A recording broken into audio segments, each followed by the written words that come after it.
spoon to be part of our discussion. Spoon, spoon, spoon television. Spoon, spoon, spoon radio station. Spoon gonna tell you what is happening in Liberia. Spoon gonna tell you what is happening in Monrovia. Spoon gonna tell you what is happening in Africa. Just to spoon, you will know. The children crying for starvation, just to spoon. You want to get a news update, my brother, to spoon. You want to know what is happening in Moravia, to spoon. Politicians want to make their decision, just to spoon. You want to know what happening in the ministry, to spoon. Yeah, to spoon. Yeah, to spoon. You from Funjama, Maryland, to spoon. Yeah, to spoon. If you eat kepa, gradually, my brother, to spoon. You got a spoon TV, you got a spoon radio, to spoon. Yeah, to spoon. One, yeah, Rastafari. Kilibaba, kilibaba, kilibaba, kilibaba, kilibaba, kilibaba. What I want? Yes, what you got today? Spoon TV. Yes, what you got today? Spoon TV. Spoon.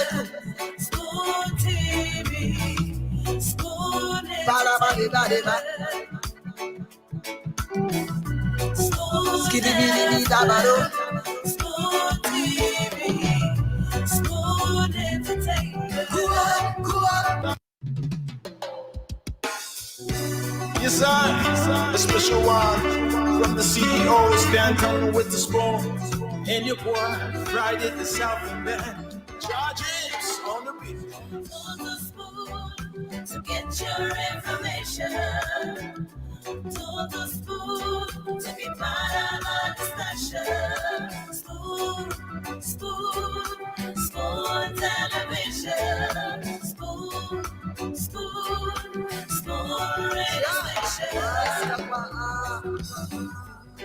Spoon gonna tell you what is happening in Liberia. Spoon gonna tell you what is happening in Monrovia. Spoon gonna tell you what is happening in Africa. Just to spoon, you will know. The children crying for starvation, just to spoon. You want to get a news update, my brother, to spoon. You want to know what is happening in Moravia, to spoon. Politicians want to make their decision, just to spoon. You want to know what happening in the ministry, to spoon. Yeah, to spoon. Yeah, to spoon. You from Funjama, Maryland, to spoon. Yeah, to spoon. If you eat kepa, gradually, my brother, to spoon. You got it. Well, welcome to the program Spoon Talk tonight. And this is your premium program, the most listened to program in the Republic of Liberia. It doesn't matter where you are, who you are. My name is Baron Brown. Let me say good evening to Honorable Jeans Goody Flomo. Good evening, Honorable Baron Brown. You getting me? 1, 2, 3, 4. Good evening.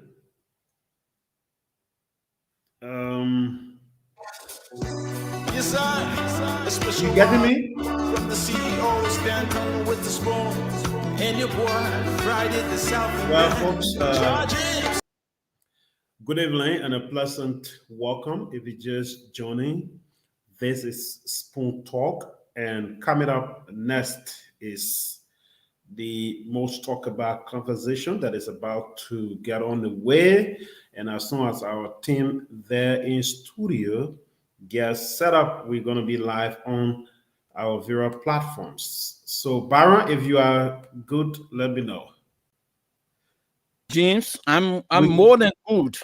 you getting me now? I'm getting you 100%. All right, all right, all right, all right. Thank God. I said, how you doing?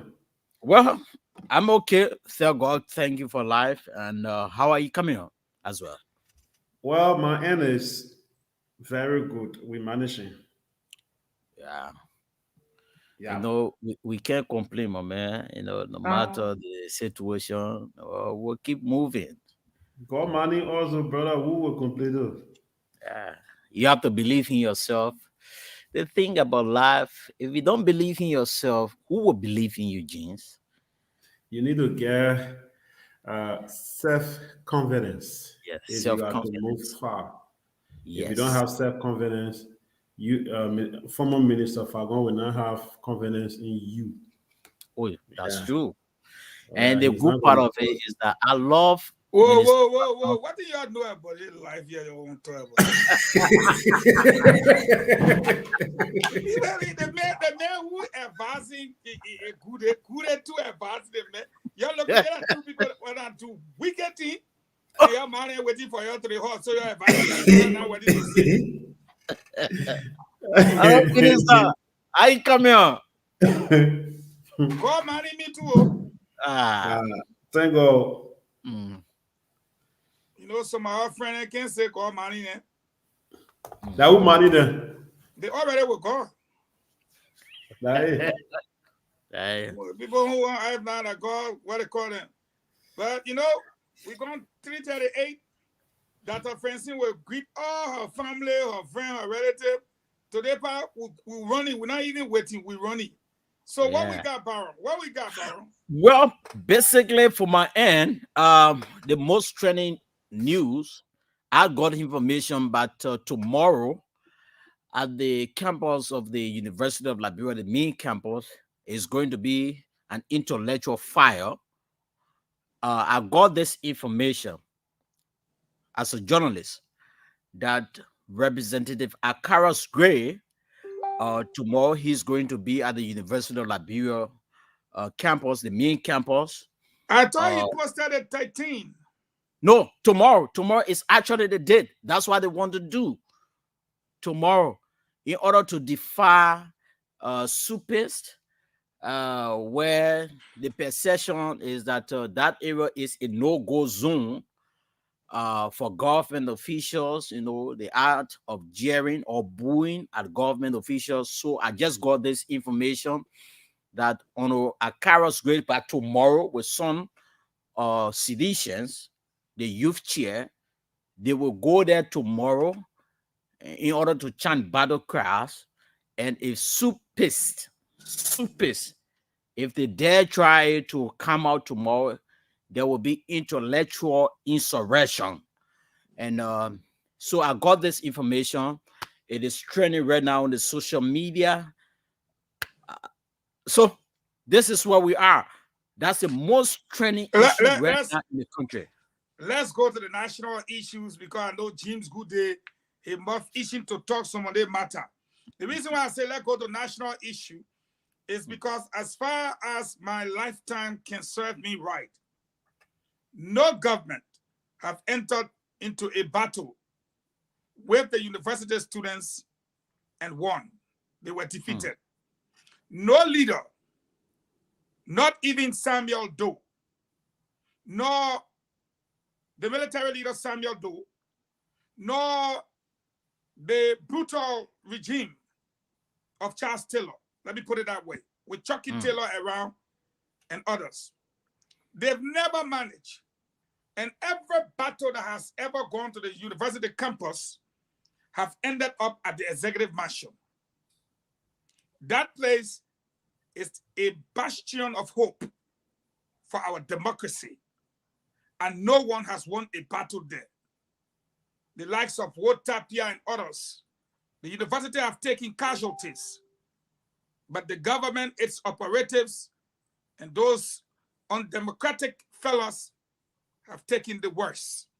So, again, I want to live on national issues because that is no threat to the university.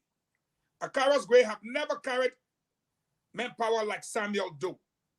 He have never seen battlefront like Charles Taylor. And he can never resurrect himself to be greater than those who came before him. As far as I'm concerned, he's less than a midget for the University of Liberia. I repeat, he's less than a midget. He does not command an army, nor does not even command manpower like Samuel Doe, Charles Taylor, and those before them. So make no mistake, it's a bluff. Anything on the national scene? James? Update, what you have? Go ahead. Today was Decoration Day. Yeah, I mean, today was Decoration Day. The Palm Grove Cemetery, if you go to that area, nothing there anymore, nothing there. It's like a bush, the whole city. You have people, cleaning their beloved, or fallen people graves. The Morovia Palm Grove Cemetery is like a bush. It is said that I cannot verify this, that the Zokos will go in to consume dead body bones, taking the bones as drugs. So today I was just around that area and I saw it for myself. A gentleman, he was there, and can you imagine, Mr. Fagon, human being living, human being. I want to put it that way. The man sleeping in the grave, and you had people begging. I mean, I'm giving this as an update, for the people of Liberia. It's something that is just inconceivable. It's indescribable. Human being sleeping in a grave. Then you have people begging him to leave the area. So, I mean, just to give you some updates from the country, from our local It's like scene. you're saying the resting place of the dead. Thank you. Is now being taken over by the living due to lack of, homes, affordable homes, or their conditions. Not due to the lack of affordable I know you homes. want to talk about the drugs business, but I want to. Yeah, not that. Wow. How are we when it comes to the case of the late Gloria Scott's daughter?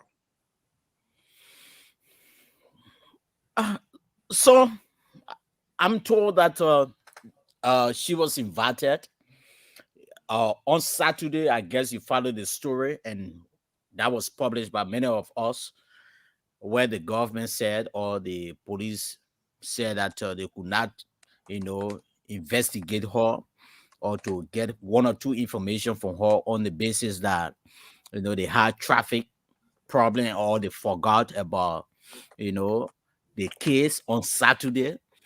So the issue of Gloria Scott, Justice Gloria Scott, it is still lingering in our corridors. I'm told, I got an information that tomorrow again she's going to appear before Patrick Sudu, to be investigated about what happened. And let's not say appear before Patrick Sudu. He's not a judge. So probably, the way he presents, he presents himself as a judge. He don't always say, "Oh, they will appear before me." He's not a Thank judge. Thank you. He's not a judge. He's not a judge. So this is where we are. So I'm told that tomorrow she'll be before them to answer questions about the death of her daughter. And this issue of the Western cluster, you follow it. You've been one of the people who have been talking about it. The lawmakers, the senators, they raise an issue against um, Bomi County leaders, and that was also discussed today. Where they are not pleased about how the whole process went. So basically, those are some of the things that are trending.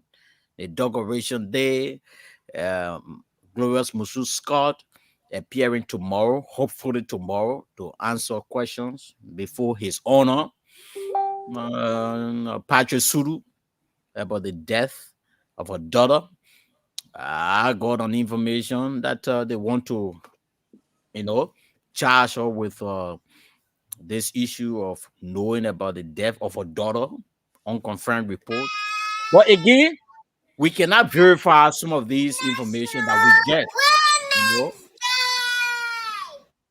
Who baby crying again?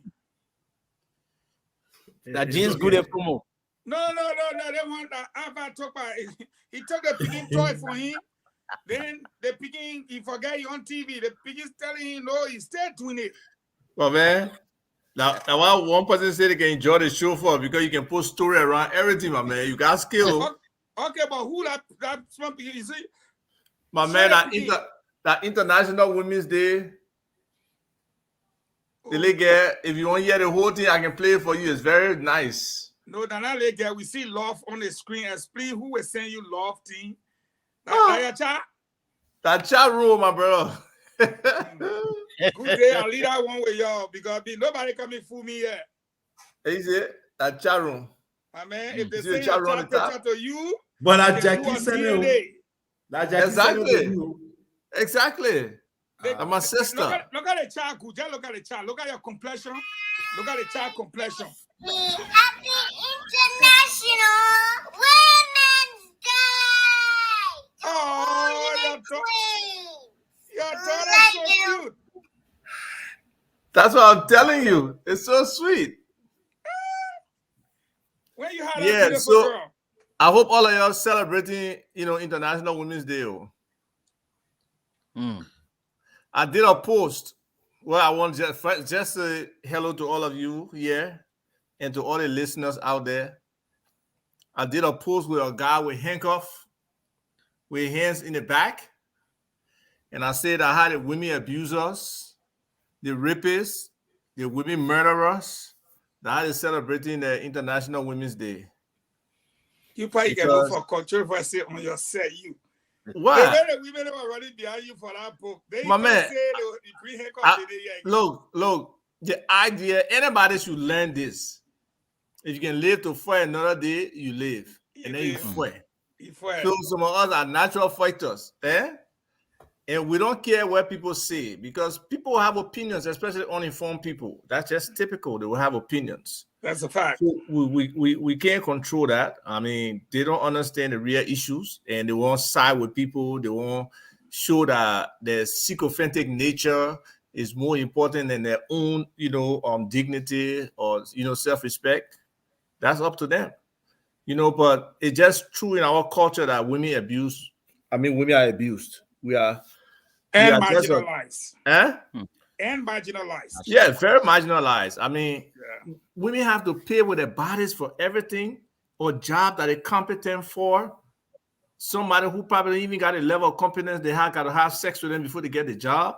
Even land ownership. How recent it is that women really started owning land in the indigenous part of our country. True. So there are just so many disadvantages for women, even in the way people raise their children.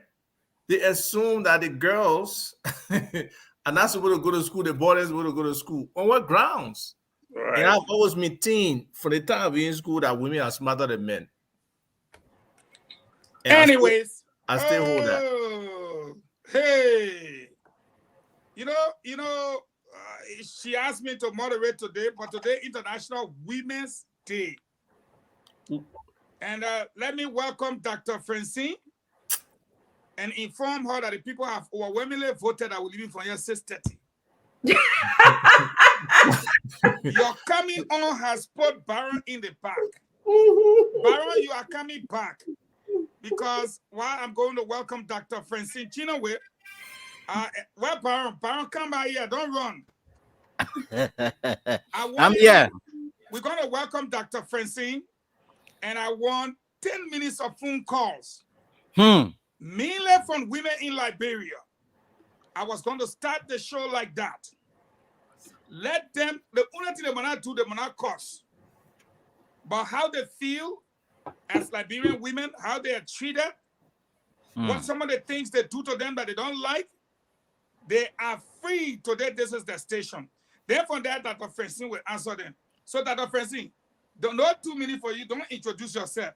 Let the women talk to you today. I beg you, ma. You agree? I agree that you running the show. I dare you. As if I took a show his daughter, his small daughter, and she already wish everybody. My real daughter is graduating in May from Brown University. So they want the first daughter? I'm done. I'm telling you now, anybody else now, just helping daughter that I no kind of commitment or obligation. I'm done. Okay, before we go to the line, our deepest condolences to Justice Scott for her daughter.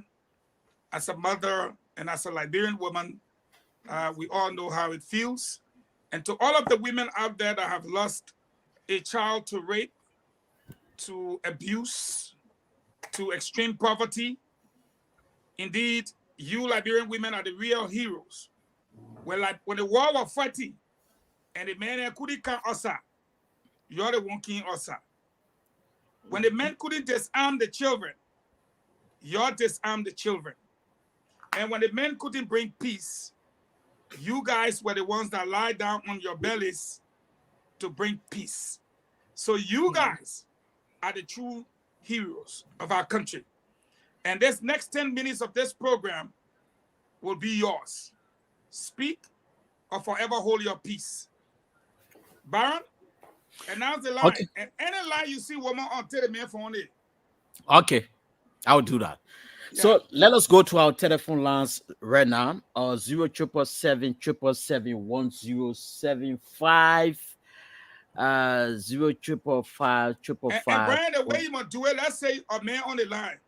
And okay. You get a lady on the other line. Just say, my man, try again. There's a woman on the line. Bye. Okay. He will not feedback unless he won't be, then we'll understand. All right. Men, no crying this month. All men, no complaining, no crying, please. So if you woman is listening right now, just call on the show. Call on the show right now. 0777 no complaining. 1075. For one more week, say James not got nothing there. They say you might not complain. James, you not complain.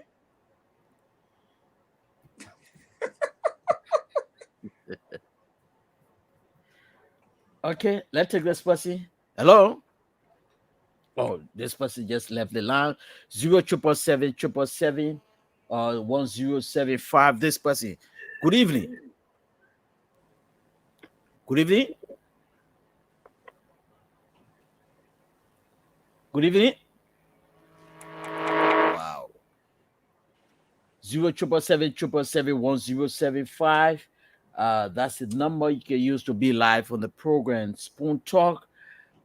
This segment is mainly for the women who are listening. 0777. That one line you got? The Lone Star line is not here. James, please test that identical number to me, please. Open your line too, Eugene. You and James. Yeah. Hello. No. Okay, we have our very first caller on the line. How are you? Yes, we are okay. Welcome to the program Spoon Talk. Thank you so much. Parmina, though, we are calling from Broadview. Okay. Happy International Women's Day to all women in and out of Liberia. We are strong, we are courageous, we can stand battles, we fight, and we fight until we get all of our victories we want. So we're going to say, women continue to stay strong and fight until we win. Happy International Women's Day to all of us. Thank you very much. So we have two numbers. Barrow, you have the number. Check your phone. Yes. So 0555 1010 75. 0777 777 1075. Let's take this person. Hello. Hello. Okay, this person. Can you please walk away from your monitor? Hello. Yes, lower your monitor, please. I'm far from the radio. Yeah, my man will say this segment for I call it our women. But anyway, go ahead. Yeah, I want to tell happy Women Day to all women and to all children in Liberia and around the world, including my wife. Okay. Oh, you are so Liha. All right, let's take this person. Good evening. Hello. Hello.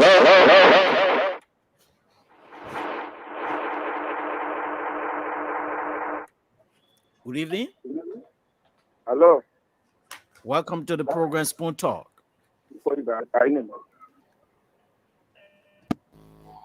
So, Minister Fagon, what's the question? The question is not necessarily a question. Today is International Women's Day. So we want to give, men can call, but we want to give the time to Liberian women to express themselves, how they feel, what they want to say. It's their day. It's like it's your birthday. Don't you want to say something on your birthday? So at least you should tell them today is International Women's Day. As a woman, what do you have to say? Okay. But So you know, let's go women to ain't let to call us. So just open the line. Let people call and wish them something nice. Welcome. Yeah, thank you. I said I don't know more about. I want to participate with the show. Mm-hmm. And I know you can give a chance to speak more for the Women International Holidays. I can say happy holiday to all the women. Today I don't want to cook in my yard. For my woman, I was for her today. I give her a holiday today to do everything she can do for herself and for me. Thank you. Okay. Oh, thank you very much. I clap for that man, man. I clap for that man. Okay, this person. Good evening. Oh, wow. Tell them to step away when they're calling. They should step away from the set. Okay. This person. Good evening. Good evening. How you doing? Fine. Welcome to the program. My name is Edward Colley. I'm calling from the Oro. I just want to extend my appreciation to all women for the courage they take in this country to bring peace and the support to men to make them successful, especially my wife. Thank you. Thank you. Thank you very much. Thank you. 0777 777 1075. Hello. Hello. Yeah, hello. Yes. Welcome to the program Spoon Talk. Thank you. I'm Minnie Panelist, calling from New Georgia. I want to say happy International Day to all the women around the world. And I want to say I'm so sorry to the former Minister of Justice. Daughter, I'm so sorry for the loss of her daughter. I have my first child, the child was just 1 month, and the child passed away, and I said the thing. And I know that little girl is about 20 or more years. And I know how her mother is feeling. So I'm so sorry to all the women around the world who have lost child, mainly in Liberia. I know how it can hurt. So I'm sorry to every woman around the world who has lost their child. Okay, thank you very much. Good evening. Good evening. Hello. Hello. Welcome to the program Spoon Talk. Yeah, I've National Women's Day, and this also goes to Can you please walk away from your monitor and your line is breaking up? Just change your location. Yeah. Let me try to call it on. You get me now? Yes, go ahead, please. Okay. This is Christine from Conscious Mother Movement to support Joseph Boakai. I take International Women's Day, more especially so that witnessing for the huge support towards the station. Thank you so much. Okay. Have a great time. And you too. Thank you very much. This person, walk away from your monitor. What is your name and where do you call from? Good evening. Yes, sir. My name is Algie Kanga John Gary. I call from the Sympathy Elected Lobby District. Honorable AK-47, the rest of the Caliber. Okay. 3% Nipatan community. I want to say happy Independence Day to all women of Liberia. I want you to please call a women hero. They are a hero. That's the proper usage of the word. You're gonna call a woman hero. Call a hero. Hey, my man, come on, man. Yeah, don't tell mama. It's radio. It's radio. Don't allow anything to come to children. Thank you. Thank you. I mean, just go to the issue. Whether heroine or hero, come on, man. Come on. Hello. Okay, let's take this person. Good evening. 077771075. This person. Good evening. Hello. Yes, welcome to Spoon Talk. Thank you very much. This is Ambassador Falo and I call from Ghana. All right. Yeah. Okay. Thank you for the opportunity. We appreciate you guys most of the time for taking up your time to always discuss the great partnership and to the issue of the Liberian women. International Women's Day was especially the Liberian women. We want to say we appreciate all of them, including my wife, who got 5 beautiful children for me. And of course, I appreciate her, to do what she's doing. She cook my food, wash my clothes, and do all of the things. And she, along with all other women, I want to say we appreciate you, continue to play your role. And I want to say to all men, women are very important. Don't think that the only use of a woman is her body. That is a wrong concept. Give them the best of education, most especially your girls, children. My children, I consider them first and foremost. I got 3 girls and 2 boys. So my grandchildren, they are my jewel. School and everything, I do the best I can to make sure they are satisfied in their mother. And I don't know when I can come on the other side, the episode that I'm on campus, you have campus. No, that will be discussed later on. Okay. All right, no problem. Then I just want to say thank you for the women, and we appreciate all of them. Thank you guys for the time too. Thank you. Thank you. Thank you very much. Thank you. 055101075. Let the women call. That the regency is here. And the people are listening. Good evening. Good evening, Mama. Yeah, I want to say good afternoon to my brothers and sisters overseas. Mm-hmm. This is Mansiro. I'm officially impaired woman. I call from Concorton. Yes, we are so happy to have you. Yes, I want to tell you guys thank you ever so much, and I want to wish all women around the world happy International Women's Day. We tell God thank you for the left. Once the left in us seems to be possible for us one day, because as for all, we are nowhere, because we don't have anybody to share with us. Or at least those who people share with them today, we tell God thank you. And I want to extend my condolences to the former Chief Justice for the loss of the young Liberian woman. Either maybe she was going to become president or somebody good in future tomorrow, or left and then taken away. May she stand strong on the solid rock so that God can console her. Thank you. Thank you very much, Mama. Okay, this person on this line. Good evening. Good evening. That would be our last caller. Okay, the last caller. This person. Good evening. Well, we don't have a call for now. All right. So, folks in Radio Land, All right. folks in Radio Land, television, wherever you are, Facebook, YouTube, Instagram. We're going to go over to Dr. Francine. You heard your people. You're going to start us off. It's International Women's Day, and you are the only lady we have on our platform, so we're going to let you start the ball rolling, responding to those people in your opening comments. So I bet you probably take more than your 2 minutes. But help us as a Liberian woman. Before I go to you, Isaac took by E. Remy Gray. We are the old guys on the platform. We used to watch television. Today's women going through a what? Difficult world. What the other one say again? Forget all. But Dr. Francine, we used to have an advertisement on television that says, today's woman. Actually, there was a show when I was in Liberia that was called Today's Woman. I don't remember. Yeah, and it was held by Justina Gibson. Thank you. I remember that growing up as a child.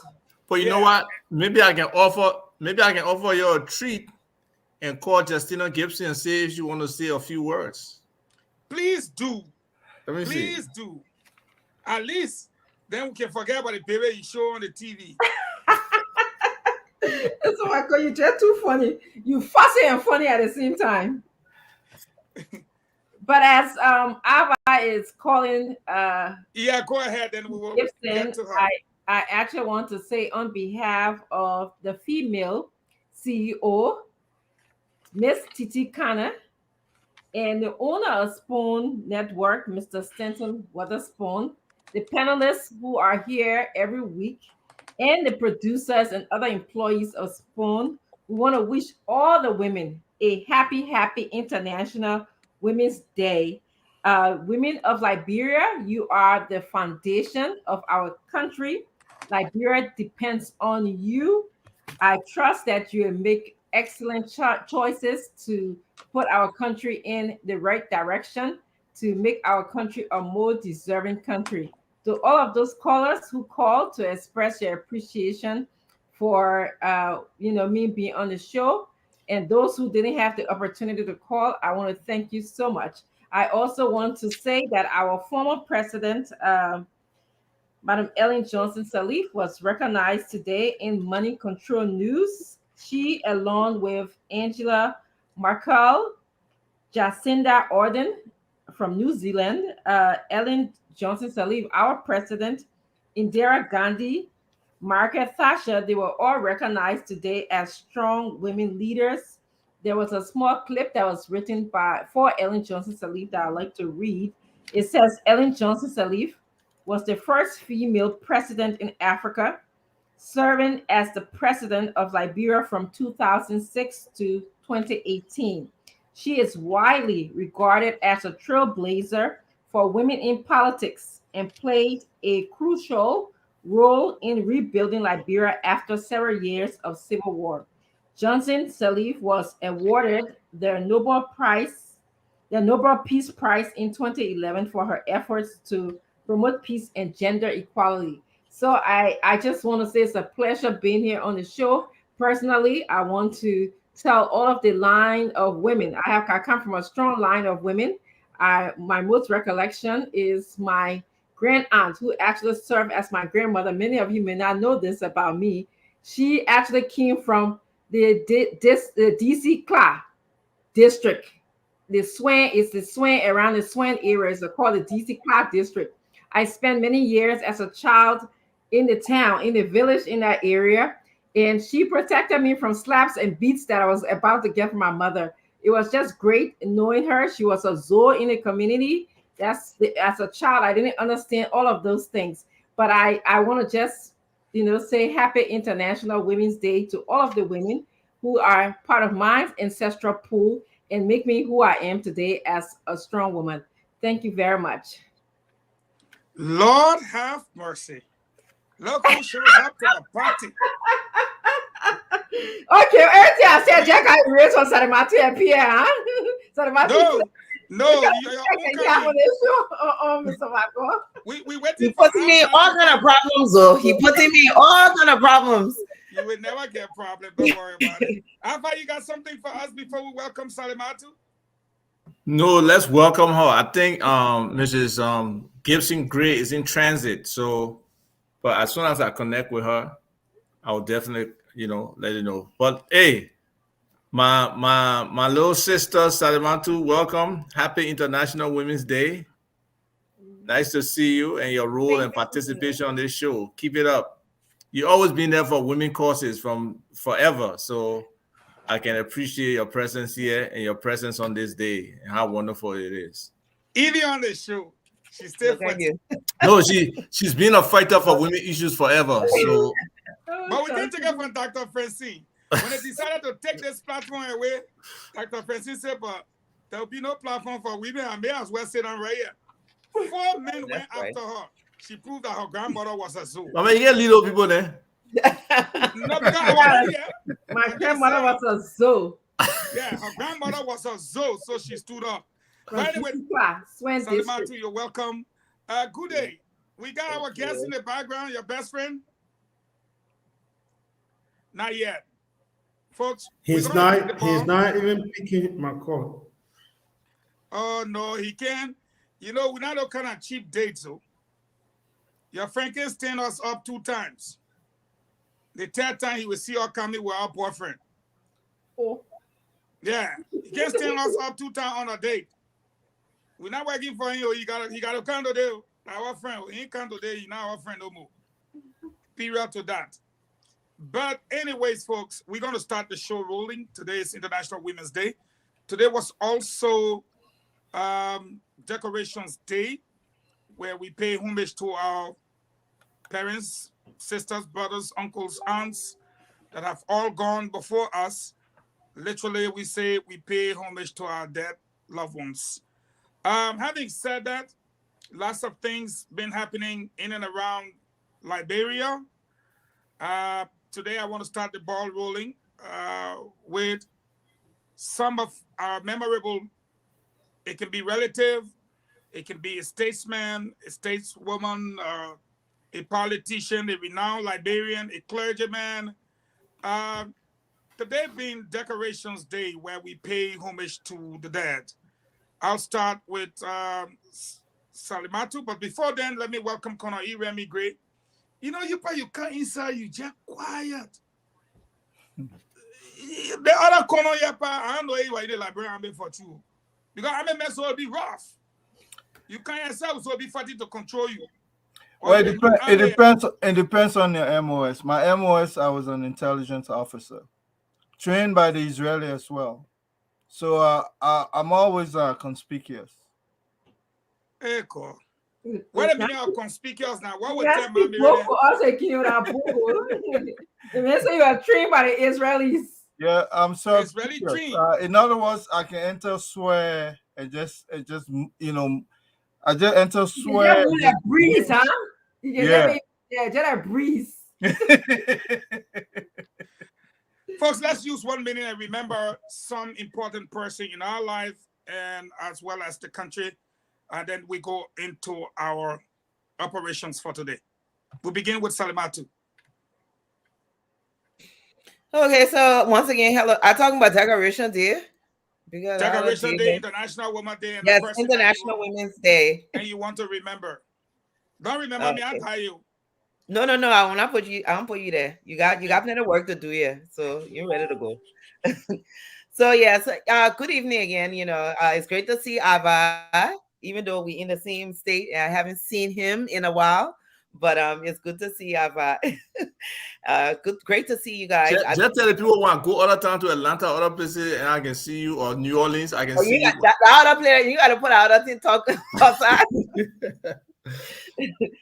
All right, yeah, no, I'm excited. I see you, sir. I would not even get this.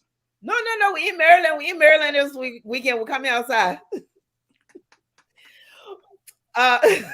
So yeah, International Women's Day, this one day we're just going to take to remind people why we need to close the gap. There's a lot of women who are marginalized in various fields, whether it's science, whether it's business, whether it's leadership. So the one day is just a day for us to remember why we fight for equality of women. to celebrate the achievement of the women who came before us, the women who are here, and the women who will be in front of us. So, happy International Women's Day. And I have to just say, some of the women who just been very instrumental in my life, my aunties. I have a village of aunties. I can't even call their names. My grandmother who passed away recently, my mom who passed away about 12 years ago, my sisters, my daughters, and a lot of my female cousins. They're heroes in my life. And then, of course, Madam Ellen Johnson Sirleaf. Yes, that is my shero. I admire her. I always have a place in my heart for women who have the audacity to step into spaces that are not reserved or quote unquote reserved for them. So happy Women's Day to Madam Sirleaf. Happy Women's Day to Madam Mary Bro. Happy Women's Day, of course, to Wadi Powell, who is currently running for District 7. The Black girl, Liberian girl magic. Hope you take it. Want to say, shout out to Sivette Gibson. I work with Sivette at Painesville City Corporation. Young woman, very progressive, saw the challenges, but also saw how she, kept going. Want to say May Yuri, who is one of the women in Liberia. If you need anything done, she's there, whether it's women in business, whether it's women in leadership. And there's the young lawyers like Mombero and Fasia Harris, of course, Vida Simpson, Baku Tutma, the Women on Boards Network. That's the history behind that.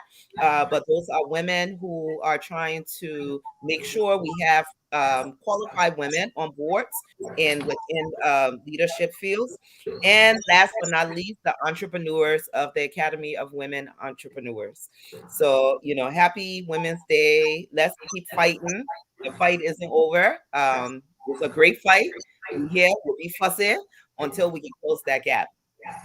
And to all the men who support us, thanks for celebrating the International Women's Day. Let's keep it going all year round. Thank you very much. And just to remind you guys, let me welcome the Honorable Al Hussein UJ Vadiga and that of the Honorable Leo Nupolu Johnson. You guys are welcome to the program. But just to remind you, today is International Women's Day. The women on this platform today have exclusive right. They can cut anybody off. And if they're talking, no one can speak. And if they want to speak, they are at liberty. Cheers, Salamantu. She get laughing. I love this. I never see Salamantu smile that big like that before. Yes.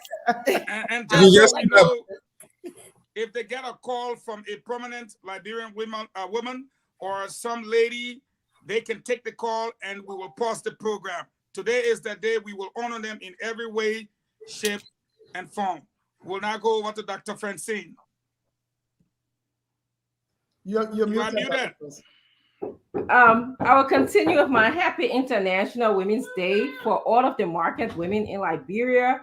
I will also say to all of the female pimping driver, I would also like to say happy International Women to the women who are marginalized in Liberia, commonly known as female Zogo, which is a word that I don't really like to use.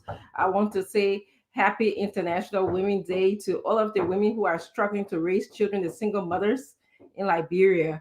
I also want to use this day to recognize my mother, Winifred Chenoweth, for just instilling the values of respect for others, strength of a woman, education, determination, and hard work.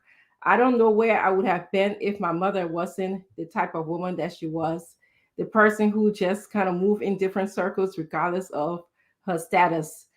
So on this day, she died about 9 years ago. On this day, I want to say, Mom, I love you wherever you are. I'm sure you're shining down on me. Thank you, guys. You're muted. Fagon. Somebody muted me. I'm taking Dr. Francine's time. I know, right? We'll go over to the Honorable Alva Tupa and then to Conor E. Remy Gray and then the two latecomers. Oh, he called it late. I mean, I hope people can celebrate women every day. For me, I celebrate women like every day. I want to send a special shout out to my wife, who is like the rock. And somebody on this platform has met her, and they're very good friends, which is my young brother Leo. She's such a very, very important staple, in my life, that sometimes, people say, "Oh, I don't know what I'll do with this person." That's just the fact. You don't know what you would do sometimes with those important people. But I've come across so many women in my life. Two of them very important deceased. My mother, Annie Dunn Tukpa, and my sister, Comfort Sarah Tukpa, who have passed, but their memories and their experiences with them, still resonate with me. It's very important that people appreciate, these women. And then just the Liberian women in general. There's echo somewhere coming from somewhere. Can everybody mute themselves? I think now Fatiga. No. Can you hear me now? Is it better? No? I don't know what it is. You fine. Okay, I'm fine now. Yeah. So it's just important that we celebrate these women, and I really think daily, because when you look at it, especially when I look at my experience with my mom, how hard she fought for me to get scholarship. Like, I wouldn't be where I am today if she had not gone to fight for my scholarship to go to CWA. Because when I took the exam, like they still do now, the scholarship exam, they will fail people unnecessarily and pass on people who ain't pass. So she demanded that they show her my paper, and somebody independent look up to see to check the schools and stuff to see if I fail or not. And I had everything correct on that scholarship test.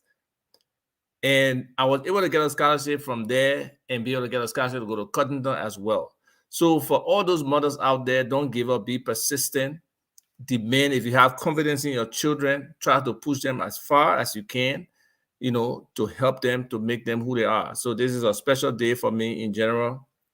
And I just appreciate the effort Liberian women have put out where they are today, demonstrating solidarity with, the Chief Justice, pushing the agenda in terms of the rapes, the different issues that women face, the discrimination, the harassment, unnecessary violence. I mean, just growing up in Liberia, we take it for a joke, but in our neighborhood, some days, some guy will just come from where and beat their wife then. They will come drunk, beat their wives. So those kind of behaviors, I think generally we should frown on it, and we should try to talk to our young men that women are their equals. Our women are our equal, and they are there for a reason, not to be abused, not to be used as, vessels or whatever. Consenting adult relationship, yeah, that's fine. But when we start going to those really young children in our, communities and violating them, it should be not be our culture. No, it's not our culture. We're not giving these children opportunities to grow. I was in Riverside. 30 Fistula, seconds. Yeah, 30 seconds. Fistula is a situation where these young children who womb not developed, they impregnate them and they go to have babies, and it just messes them up. So to the extent that we can control, our urges towards our young ladies in our communities, that would be helpful. Thank you. All right. And James Goodday, if you're there, I would like you to get the video ready where Al Hussein, you can help him get that video where the government is currently getting ready to borrow up to about $200 million that will be paid back in 2033 to 2072. Why borrow money that you will not be around to pay? Who's going to spend it, and why you want the others to pay that money? If you can get that video ready, James Goodday, we'll appreciate you. We're going to go over to Colonel E. Remy Gray. Well, I mean, as traditional, we all will pay homage to our significant other, my wife, of, quarter of a century, 25 years plus. And, of course, I do have lots of sisters that I can relate to, but sometimes we're on a show where some of us may come across, we don't want to identify some of our folks. So, but I give them the recognition. But I would like to recognize two traditional women. One is Madame Musu Masakoi. She was the chair of the Liberian Marketing Association under Samuel Doe. She lost her life because she was accused of supporting child stealer and she was slaughtered. She gave her blood for the republic, for this democracy that we enjoy today, and I feel she must be remembered for her fearless, stand. She was just there. She was the other side of Bishop Michael Francis. And those people stood their grounds. Unfortunately, probably we don't have those kinds of people today, but we do have our own. And Lemak Bowie is another one. She stood against the treachery of Charles Taylor, and she ensured that some of the peace we enjoy today, she was also responsible for it, along with tons of other women who joined her. My soul, my heart goes to those people, and we hope our society will begin to copy the examples of those people who will not be there for what they can get, but rather what the society will benefit as a whole. Thank you. Thank you very much, Leo. Yeah, thank you. And again, it's a beautiful day. I will begin by saying Happy International Women's Day to everyone, starting with my own dear mother and my mother-in-law, my own dear mother, Viola Lavelle Smith, and my dear mother-in-law, Doris Sitan, and then my wife, Jonette, also, who might be listening. She's follows Spoon like religiously before even I had anything to do with Spoon TV on the big screen. But these are women. We start from very close to home, the people who have colored your life in a very real way. We are inspired by a lot of other women around the world doing exploits, but it always comes back to home. When you see us out there, who we've become, the things we are capable of doing, none of them will happen if it was not for the rearing up that we got from, like in my case, my mother as a single mom raising over 13 children all during the war, or my mother-in-law raising a great woman that has turned out to now be my wife that can make this happen. But I also like to extend it, the International Women's Day shout out to 7 notable women-led advancements in Liberia. Some of them individuals are attached, but some of them are collective as well. And for ending the Civil War. If it wasn't for the women's movement, we would still be at war, or most likely still be dealing with how to end the war. It took the women of Liberia to stand up using only their t-shirts and some powerful words and actions that it took that sent warlords into fear. No amount of big guns were able to submit our warlords, but when the women stood up and did not relent in standing up, we saw how humble our warlords were able to get at some point, including surrounding the Peace Conference Center in Accra and demanding that nobody will step in or step out until an agreement was signed. So I want to recognize that. Leman Bowie was a key figure in that movement with a lot of other women that she worked with to make that happen. I also want to recognize the efforts to limit or eliminate female genital mutilation, as we call it, and domestic violence. That has been a collective movement of the women at the forefront of leading that. Whenever things are controversial and we all run away from it as men, the women seem to not be afraid to stand up and talk about what should be done and how it should be done. I also want to talk about, even though we argue about laws not being implemented or being tough, but the fact that we can talk about rape laws even being on the books now, that makes some sense if they are actually implemented. I want to thank the women's movement for that in Liberia as well, including some of the mass action that they continue to carry out to today's day to ensure that we don't just stop at legislating laws, but we really start to see some real actions in protecting women and girls in Liberia, but protecting all of us, because the same people we're expecting our sons to get married to tomorrow, the same women we all want to heal tomorrow are the women lives that are being destroyed. So it's not just for women, it's for all of us. And then the healing peace huts. Many of you know the international community and our government failed at rehabilitation in Liberia after the disarmament. If any type of rehabilitation ever occurred, it was the peace huts led by Liberian women who found their own way to say, how will we manage to welcome back our sons and daughters who have committed some of the most heinous crimes as rebel fighters back into the community and find a way to live with them. And then the growth 30 seconds. The growth of women entrepreneurs and access to education. Salamantu mentioned some of that as well with her own work. And the women are forefront of politics. Olubanki King Akeli, Antoinette Saya, Sarah Jedet Toll, and Christine Anta, and crown it all with Madam Ellen Johnson Sirleaf herself. And the last thing I will say, let's use this time as men to commit to stopping sexual exploitation, where we use our power, our money, and our wealth to sleep with women and make it look like it's consensual engagements that we are having, when truth be told, they are only subjecting themselves to it because we have said the only way we can help them is if we sleep with them. That is also a crime. It is sexual exploitation. So as men, instead of just thanking all the women, we will commit ourselves to doing more in avoiding sexual exploitation in Liberia. Thank you. We'll go over to his owner, Ambassador Sheikh Alhaji Ali Al Hussein. I want to give you all the accolades. The man I give me all different. I even recognize my own self again. Yeah, because, Anyway, go ahead, my dear brother. Help us. It's nice to be back. Happy International Women's Day. I got so many women in my life. I keep so many women in my life. Important women. I came from a long list of women. We're the last. All the people before us were all women. I got my two sisters in Atlanta, my mom. A lot of people, but people know about her. People that grew up in Buchanan know about her. She is my hero. When Dad was not around, all through the war, I noticed that women held things down.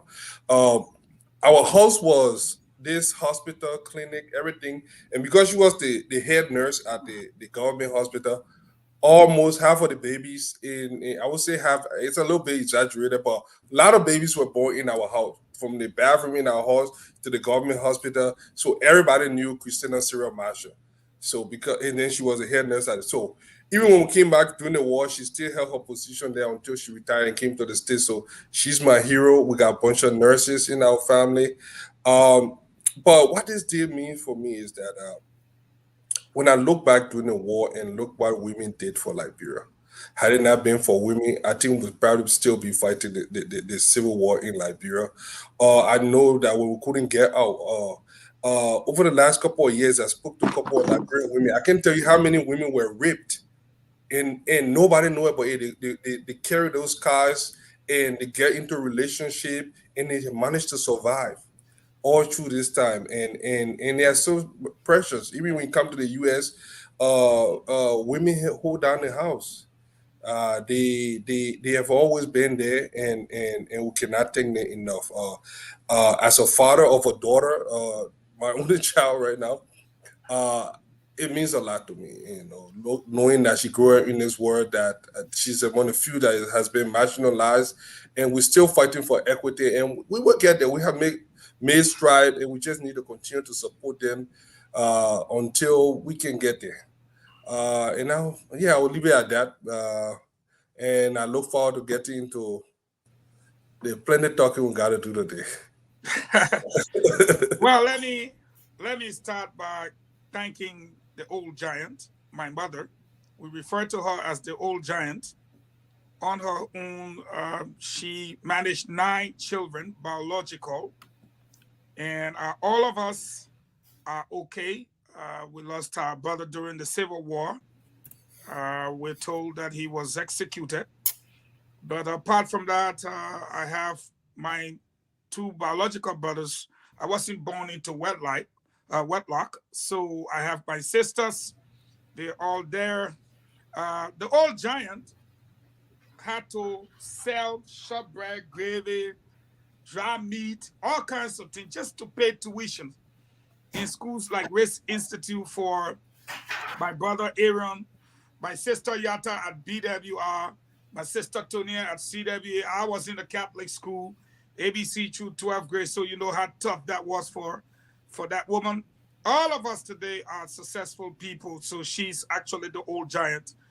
Majority of my sisters are nurses here in the U.S., and my brother is a combat veteran of the U.S. Army, an engineer par excellence. The other one is the one with the biggest nursery in the country right now. So the old giant did her job.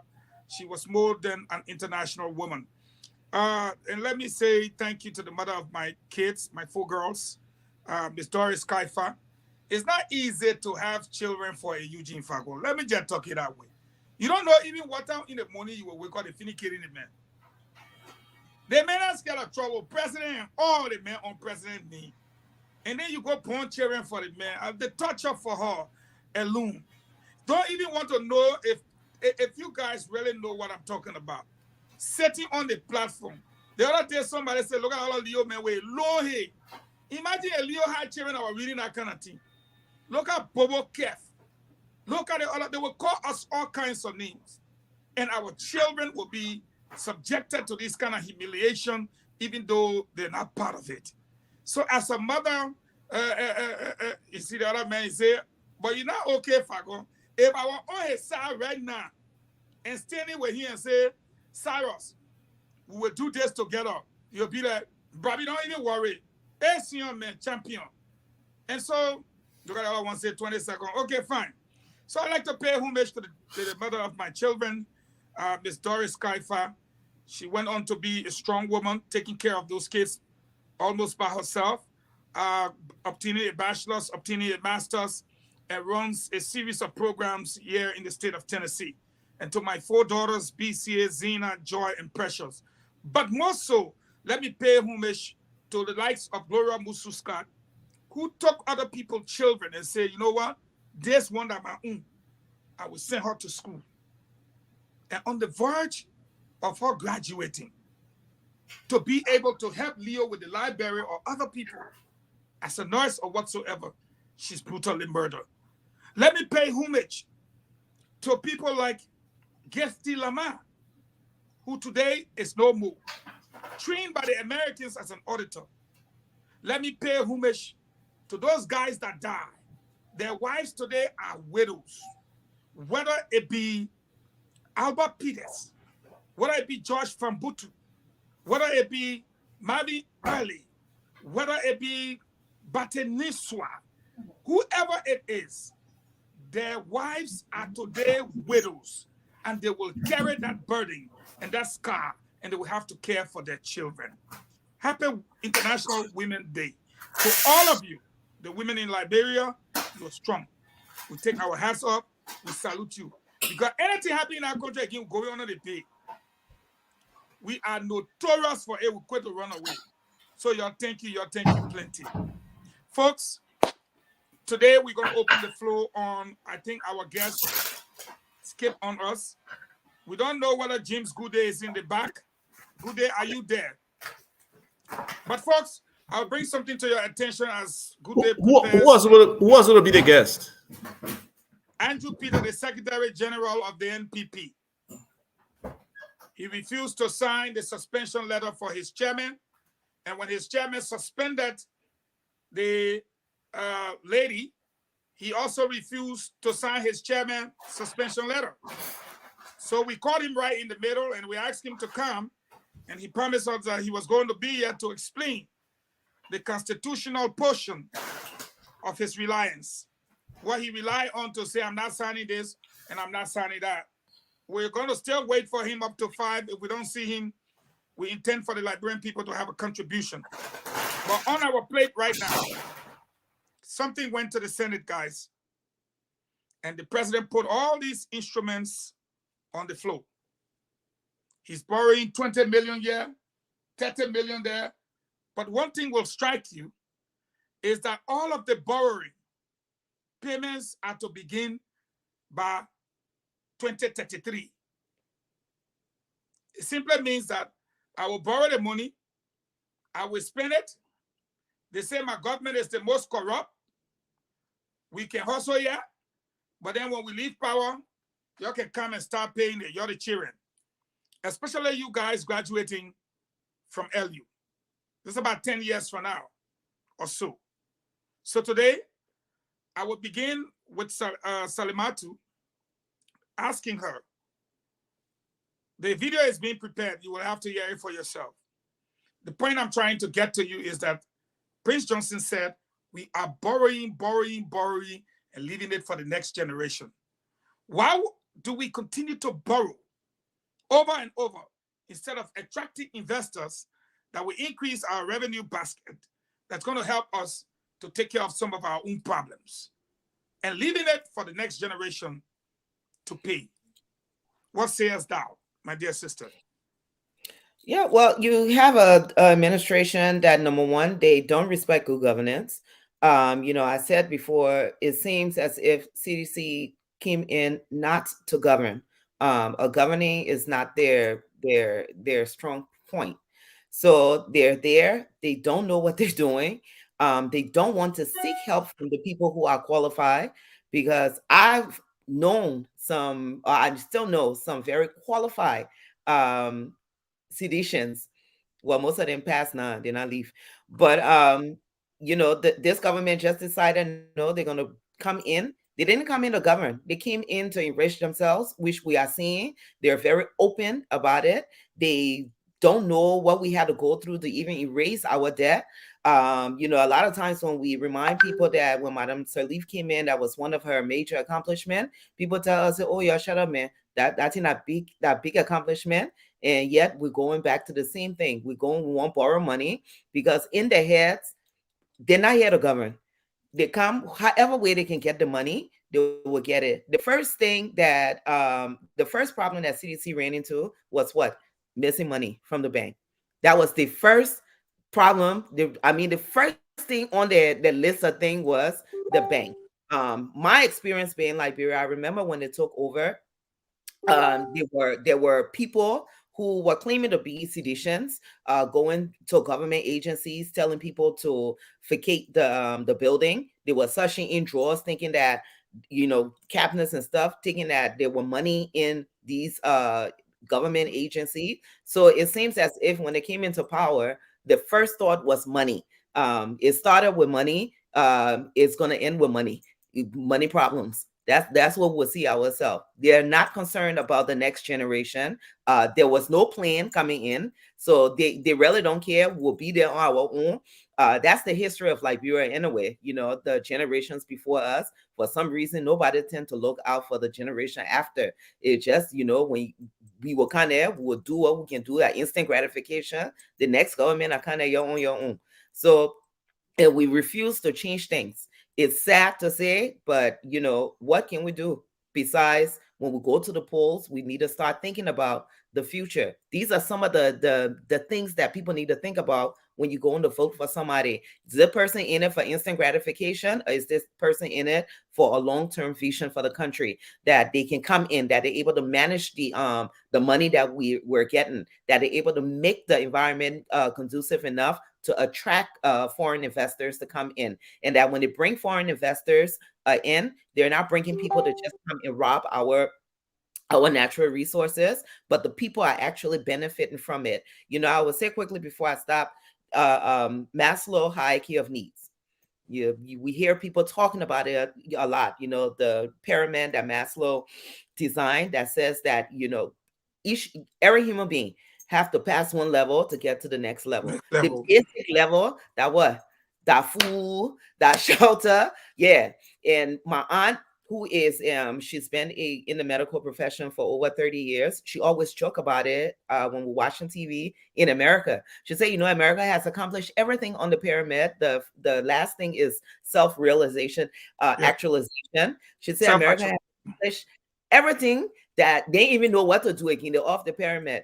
And I will always tell her, I say, in poor Liberia, we even on the pyramid. It's like we below the pyramid. We refuse to give people the basic necessity, which is what? Just basic human dignity, food, clothing, shelter.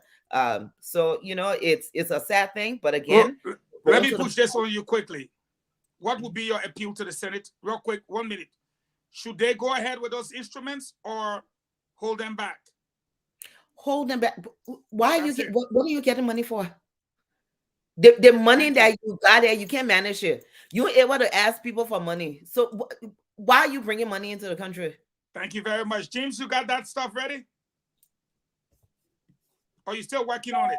No, I have update regarding Mr. Peters. Right. He said due to the traffic between Monrovia and Bassa, he was unable to make it on time, so he wants to call. Is it okay? So we can talk to him on the phone. We'll let you know when we're ready. Let's grab this round, and then we'll tell you to get him in on the phone when we're discussing it. He said he wants to call on the phone, right? Yeah. So we're just going to finish this discussion regarding the borrowing by the government of so much money, with the next generation having to pay for it beginning 2033. The video is ready as well. Say that again. The video is ready. That's going to help everybody have an understanding. But don't let it be long. Just go to the power, instrument number 1, instrument number 2.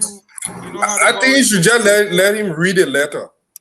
The letter that additional financing for the recovery of economic activity for Liberia's informal sector employment project between the Republic of Liberia and the International Development Association, RDA.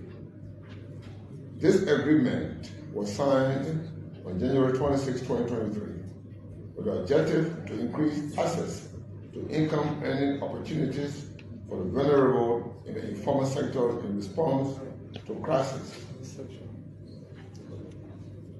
Expand income to livelihood support, to poor and food insecure households, and improve efficiency in managing social protection programs in the recipient territory. The agreement is for additional financing to the recovery of economic activity for Liberian informal sector employment project, in which the association agrees to extend to the Republic of Liberia a credit deemed as concessional financing in an amount of $20 million, United States dollars.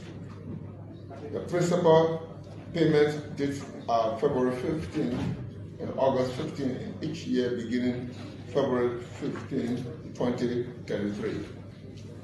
To include let it be so. James is okay. 2072. So you see, up to 2072, 2033 to 2072. Dr. Francine, your thoughts? Borrowing money is There such is noise from somewhere in the background. Go you ahead, know, Dr. Francine. this strategy of borrowing money under the disguise of developing Liberia is a very, very bad strategy. Especially when we look at our economy, I was spending a lot of time reading the budget, and I saw that our revenue is generated from international trade taxes, the trading from international goods that come into the country.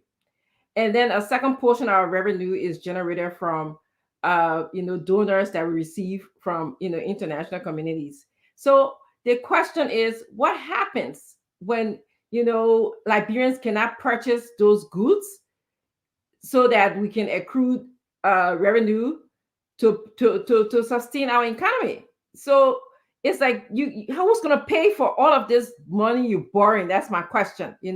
What happens when the international donors cannot give us money, as we are seeing in the MCC, money that it didn't give us, even though we kind of passed the requirements? So it doesn't make sense for us to be borrowing money now when we don't even have an economy that would sustain paying for the money that we borrow now. It doesn't make sense at all to be borrowing money now to pass on to the next generation to come. And those are my thoughts on it. Let me say this. Having said that, I'll ask you the question. What do you think the Senate should do as a Liberian citizen? Well, I really think that they should not be borrowing this huge sum of money. I think that they should work on making our economy the type of economy where we can generate goods and produce revenue. So should they reject it or accept it? I really think the question is they should reject it. Thank you. We'll now move over to Avad Tukba. He's a guy on that same level. Tell us your thought. You're muted. Yes. It's just disappointing that this government will be trying to get into further debt to misuse the funds and burden, really put a serious burden on future generations. We already at, nearly $2 billion in debt. And if Good Day is in the background, I sent him the year-by-year debt for him to understand and for the people to understand. He will share it, where we are with regards to debt. This government has put on like nearly $1.3 billion in debt since Ellen left us in the end of 2017. I don't know if Labrimpo can see the impact of that debt, that you have acquired $1.3 billion debt over that time frame. If you say you discover, because supposedly discovered $200 or $300 million of domestic debt that they didn't know about or something. So there it goes right there. If you look at the year in the debt column, in the year column, in the debt column, in 2017, that was the last year with Ellen, our debt was at $874 million. And you look at all the yellow shading is all this government's debt. We went up 170 million. Okay, not this one. This one is like the current report. Yeah, this one. So every year we increase our debt. And if you look at the fifth column that says decrease, increase, we borrow warrants. We increased by 166 million in 2018. 2019, 208 million. 2020, 348 million. 2021, 134 million. Then in 2022, and that was only up to September, we increased by another $225 million in debt. I've been in a chat room where a deputy minister from Internal Affairs say, oh, we're not obligated to pay this debt. So they don't care. It's just a whole reckless distribution. That was the most recent report from the central bank. Central bank own information. You see that 1957.36. That's in millions of dollars actually. So that $1,957 million right there into the debt stock. And it seems like they have not found a way to really do some resource mobilization, because just some things we could have done over the last 5 years, provide our own rice in the country, grow rice. We talk about that consistently, and the opportunity is there. We have the land, we have the labor. It will be a limited amount of mechanization that we'll bring in, plus that investment into it. And we guarantee to eat that food. I don't care what we do, because we can drive policy towards limiting import, that people have to buy domestic rice if necessary.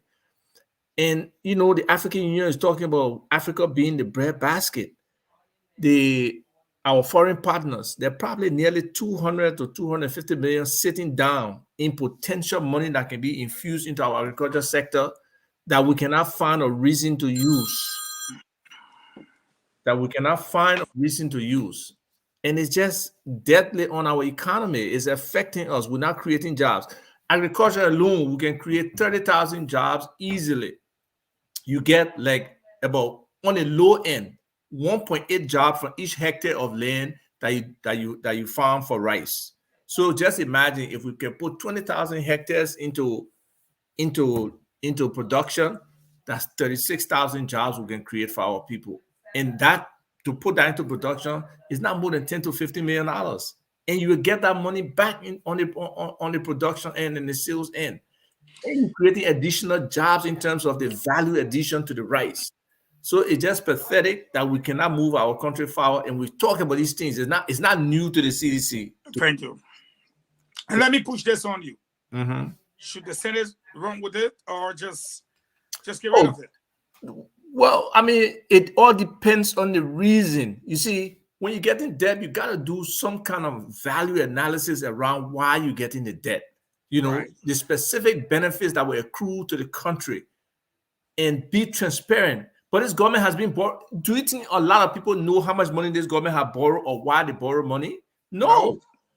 I mean, we have to flag ask for the information. Is like you got to kill somebody before they can share it with you. So, I don't think they should approve it unless there's greater transparency. There's a need, there's a plan for how we will get that money back to pay and not just be burdening the next generations. I'll go over to Al Hussein. Take it there. All right. When I first watched the video yesterday, I was very disturbed. I mean, last night, some of you that listened to read my comments. The thing here is, if the video had continued, you will see why they wanted the money. They said they wanted to use it in the informal sector. Informal sector. It's like how they call that thing, mopping up exercise, going to vendor. The thing is, when people want to steal government money, they do that in depth. What we are witnessing in Liberia is almost similar to what we saw with the Rajapaksa dynasty in Sri Lanka. And last year, that entire dynasty were wiped out, they were ran out of Sri Lanka. What happened is, when people come to power and there's no fund, they borrow a lot of money. And they carry all these, called a VIN project. So you build sports stadium here. You just go around, scatter things so that you can quantify development. Like, you see, I'm doing something, the best thing since 1847. And people don't go after the money. Even if they spend 10 million to build some VIN project, the fact is they have some structure there, even if people would never use it. So they spend a little bit of money, they eat more. And if you look at this government, when the only person we heard talking about roads during the last election was Joseph Boyka. Fast forward, Joe we came to power, he realized that our Liberia Reconstruction and Development Trust Fund was there, and that was the only money around. So what did they do? He became bio medicine. They kept all those projects, kept dancing around it until close to election. Boom! They want to finish everything so he can be the best person, say 1847, to build those roads, even though those roads will be damaged by the next year or two. Another thing that a lot of people know us from, the infamous Igbo Math and Elton Loan. They were your brother, you and your brother traveled to Taiwan. We flew to Hong Kong. Yeah. To investigate. We're in Hong Kong for they got fly away to Hong Kong. 5 days in Hong Kong, trying to document in peace. And luckily for us, they had all the addresses on the loan. We went to Hong Kong. We were on that island for 5 days. Scary as hell, because where they said Elton loan was, 526 million. It's not small money. 526 million. When you go in front of the place, they said in Buni or in front of the place. We went upstairs. I'm telling you, Buni, the Chani Mwemwe. You are supposed to bring some of these videos, man. The video there. I got a video. They post that videos and all. I saw it. So the people can see it. 526 that they say, in fact, they have people saying that even if Satan will give us money, we'll take it. We got to develop the country by force. And they said we were bad. They rectified that loan. But the since then, we all doing no due diligence. 6 years, it took those people almost 6 years to confess that it was a bogus loan. Imagine, look at the other one that they started to do with Ebomath. And what's going to happen here is, this guy going to plunge that country into another debt crisis. And they say government continuity. Our children and unborn children have to pay that thing. And the worst thing about this money, and I will say this before I close, the worst thing about this particular money that they're trying to do, this is an election year. Ellen did the noble thing. She said there will be no borrowing. She put a monitor on every penny during that the 2017. That was someone, no, you can. Ellie, I forgot to call her name when I was calling, recognizing the women. You better call her Ellie. Ma Ellie. The one y'all said they let boy fresco. He can't even no, be my but she know, that lady, let her or hit her, she did a lot of good for Liberia in the short term. If we only had another version of her to continue her legacy, Liberia will be way ahead in the last 6 years. But what you guys are doing, borrowing upon borrowing, and what they do, what they are doing with the money cannot the amount of money they spend cannot commensurate the projects that they are doing. Here's a man that going around the old, how do you call that place? PHP. They're building something there. He bought that play there that got drainage, the invisible park. Yeah, you know that the guy we need park, he put it there. It's the same thing that happened in Sri Lanka. You know the depth of Sri Lanka right now, $81 billion. That's why that family, and they all fled the country. They all fled the country. $81 billion. And when you look around Sri Lanka right now, you cannot even see what they do with that money. And I'm telling you, what most Liberian people don't know, saying the man loves the country, he building houses for the people and nobody, at least he's doing something in the country, and how what people rationalize. At least he's building something in Grand Creek, building the tea. What they do not know is the amount that they are spending. It is not his money. At the end of the day, when you see that we are spending almost $2-3 billion, and when you look around the country, you start wondering what we did with that $2 billion. George Weah will be in Jamaica with his wife and his second family. He will leave us in that debt. Thank you. Thank you, Al Hussein. Let's go to Colonel Remy Gray, and then we come to, because I kept Leo for the last, because we understand the organogram of the country when Leo comes, and we'll be adding either value for something or taking away the value from it. Colonel Remy Gray, let's hear you. Well, unfortunately, most of the actors that will be presiding over the decision of this borrowing are up for re-election. So I would tell you it's almost a yes. Due diligence is not part of the book right now, because you bring something in front of Chair, the Senate pro temp. He's not going to kick that to the curb and say, I'm not going to approve this borrowing, because he needs that money for re-election. And so are many others, unfortunately for us. But imagine if you gave George Weah a second term, what your debt would be like. I mean, this is just the first time they borrowed almost $2 billion. Imagine if you give them a second 6-year term. Because one, the government does not have the capacity or the ability to even use our gross domestic product to raise revenue. They don't have that ability. They don't know. My only hope is that we will elect somebody that will come and understand what auditing means, especially if it goes to somebody like Alex Cummins. These people, unlike them who gave Madam Selif and the past administration a free ride, they would not get a free ride. There is something called Bureau of Reacquisition that they can call it witch hunt or whatever they like, but every penny they borrowed and misused or put in their pocket will be pursued. I can guarantee you that if you bring somebody like Alex Cummins. I'm not saying others will not do it, but I know the temperament of Alex is not going to let it go. And the like of Isaac Vatogba will not be around, and those kind of things just slide under the rug. I will also say that let us not look at this from those vain projects. Those vain projects, they can be, if we can use our own revenue to develop those vain projects. Well, if you have to go borrow. Hello? How are you? If you have to go borrow. I'm wonderful. Just let me. Ivar, your mic is open. Yeah, so if you have to go borrow for everything. Just a minute. If that's Justina Gibson, she has to come in. Let us know so we can bring her in, and then Remy will concede, and then he'll come back. Sure. It's their program today. They have all legal rights. I agree. Once they bring her on, we will see it. My brother, and sisters, the problem with Liberia is people are riding on the ignorance of some of us. We have a country where people are not thinking. They're visual they're attracted by visual vain things. As I was saying, man, why would you have to go borrow to build a mini park in one small sector of town, not even all over the country?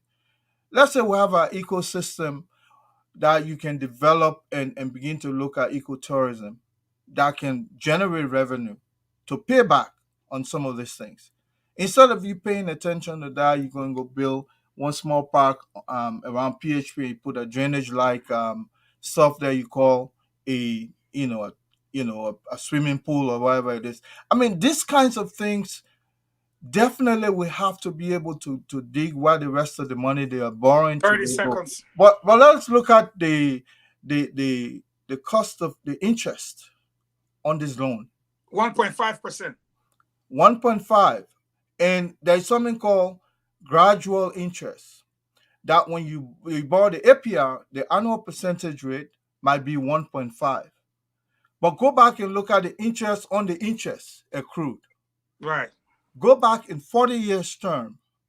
Yeah. You're not talking about 2 billion anymore. You're talking about probably you borrowing 1 billion and you're paying back $3 or $4 billion in the span of time. Do you think our future generation will ever be able to recover? And I think people will begin to come after our country, to mortgage the country because we can't pay our debt. That's just how it goes. Thank you. We're going to switch over now to Leo. Leo, take us home on this subject matter. We're about the hour at 5:06 p.m. Thank you. Thank you so much. And thanks to everybody for the contribution. Eastern time, I should say, and then 10:06 in Liberia. Yeah. Gude, can you pull out a quick chat, an image that I sent to you? Just to put things in context, this is the problem with government borrowing. You end up paying 2-3 times more than what you borrow. With higher interest rates, it crowds out the private sector, which means there's little resources left. All the big business you see in Liberia, they have to go to the international market for loans to be able to run their businesses the way they do. So when government goes in and start to crowd out that sector, it freezes out the private businesses who are the ones that are actually supposed to be using loans the way they should. And then the big part is future tax rises and spending cuts. What that means is we will continue to see the few people in Liberia who actually working, whether it's a government and in other sectors, their salary will start to be cut down more and more because of higher taxes. And then the government will have little money to spend on any services. You can take it down, Gude. Thank you. So I use that to lay the premise, first of all, of the long-term impact of this that people think is only for certain people. But let me say a few things here. I'd like to go to the source of this. As much as we are talking about all the issues, I want to ask some questions. First of all, the group that's giving them money is the IDA, the International Development Association, which is one of the borrowing arms of the World Bank. And I've gone and read their requirements. First of all, Liberia does not meet the requirement for actually borrowing. We don't. So the bigger question we should be asking, who's enabling corruption in Liberia and what are they benefiting? Who's managing some of these branches that may be falsifying information and manipulating information to give Liberia a debt when they do not meet the requirement under which countries are supposed to borrow from these institutions? That's the first big question I want to ask, because it clearly says countries are assessed to determine how well they implement policies that promote economic growth and poverty reduction. Is one of the main issues they look at. How well have we done with poverty reduction in Liberia? I mean, you can all speak for yourself. Do we even have any metrics for measuring it? We don't. So we're building one library to Peaceville City Hall. Guys are going for a private loan. They are not doing, and they say it's concessional, but it's not concessional. No, they go on the private market. It doesn't even matter. That's not the idea. Is a lending arm of the World Bank. This is no small institution sitting down somewhere. So these criteria are there. The second question I'm going to ask: you're borrowing 20 million. 20 million. Let me help you with this point of information. That was one. There were about 5 different instruments, and we can't play all. Yeah. You got 20, you got the other one is 30-something million. You got, so that's almost 200 million. Yeah, so almost 200 combined. But Fagona, even saying the fact that you are taking an instrument for 20 million as a country, what is the net value measured on that? Because the reason you take debt is because you are measuring net value outcome that will empower you to be able to pay that debt in the long run. People talk about the informal sector. The government of Liberia does not even know the informal sector. What is it? What does that mean? They don't even, nobody has any measurement for what that is. So no data. So where you carrying, somebody please put the data up for me that shows us what the informal sector in like. The old money in real market, nobody know how many old money said it. Nobody even understand how they can operate that. They say farmers, though, and you listen to the thing, I think you said farmers. Yeah, it was farmers, then another informal sector. Maybe all of a sudden, like Liberia has its own definition for what informal sector is. But the point I'm trying to even with the farmers, Leo Johnson, do we know how much produce the farmers are selling? No, we don't. But that's the problem. That's the problem, Leo. They're taking sectors and just calling names. So farmers, the pimping boys, the street sellers.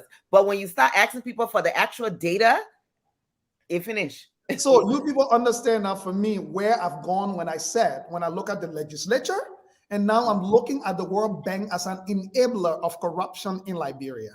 Because the very fact that this step, and we don't like to talk it, the same thing they were doing the last time, inspecting roads, talking about the country need to hurry up. Jella, we now know that you're involved with how World Bank projects get implemented.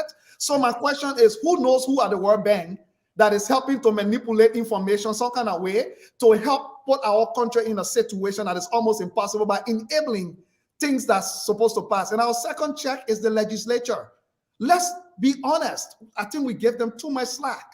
These are the direct representatives of the people. These are the people who are supposed to hear the pulse of what is happening in the community every day to ordinary Liberians. An instrument like this come to you people.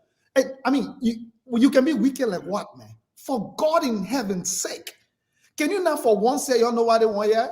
When I say no, boy, you'll hold it after the election. Before even we look at it one year, let the election pass. When we're in a settled state, then we can look at it to actually scrutinize it. So for me, I would say to you, Fagon, our government successive, and even this one particular, has been unable to gather any quality data upon which the decision should be made, whether to borrow, when to borrow, where to borrow, where does it make sense to even borrow. And if that data does not exist, then somebody manufacturing and doing voodoo economics to add numbers up to go and actually borrow. And the real question should be, how is the World Bank passing these decisions for a country like Liberia to be borrowing in this day and age? And the legislature, how is the legislature even getting to the point of these things passing? Is this why there are people telling them they want their... Thank you.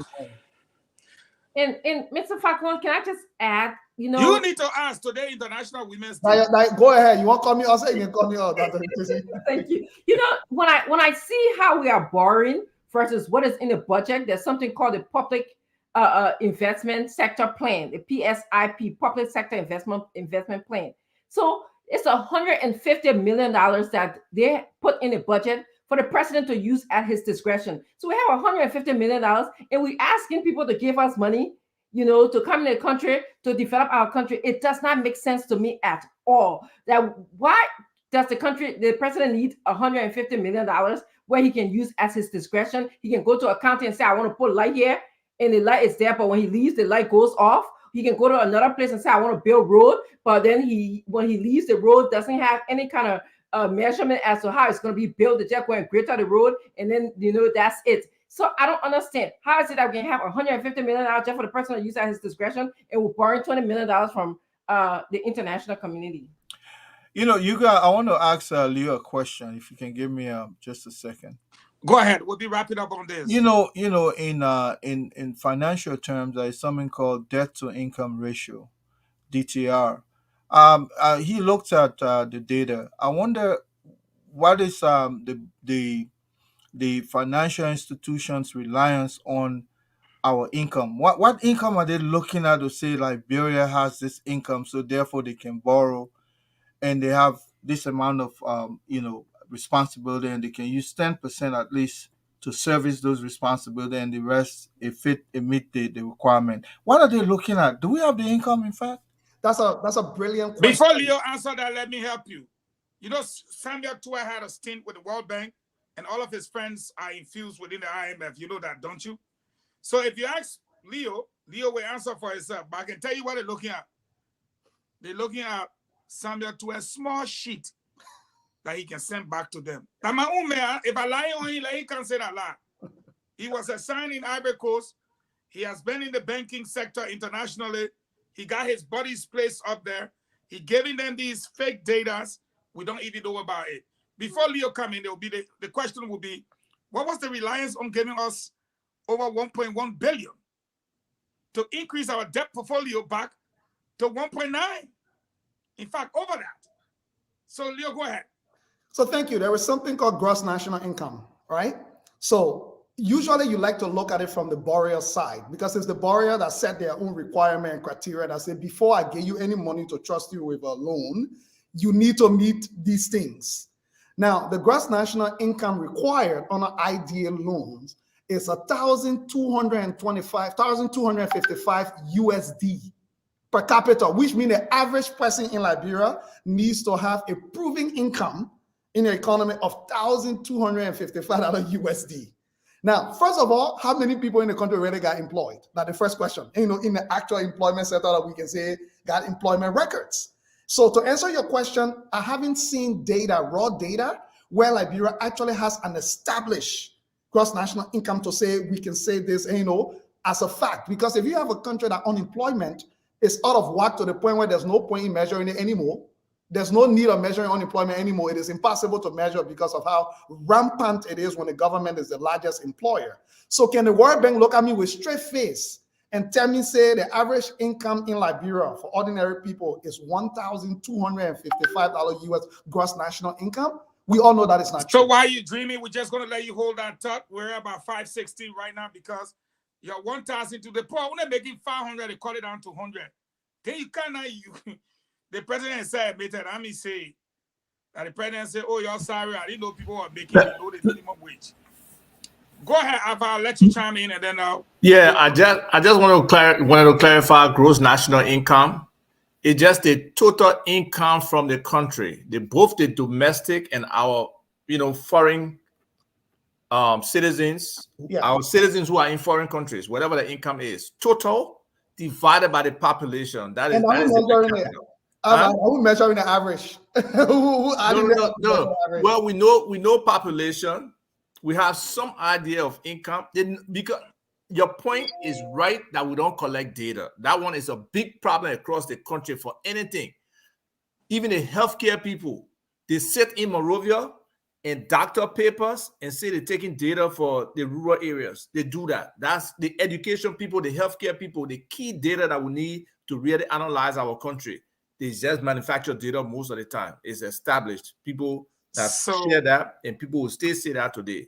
So we don't have enough data for these kind of analysis in our country. There's no structure or no kind of culture to actually be getting real data that we can analyze.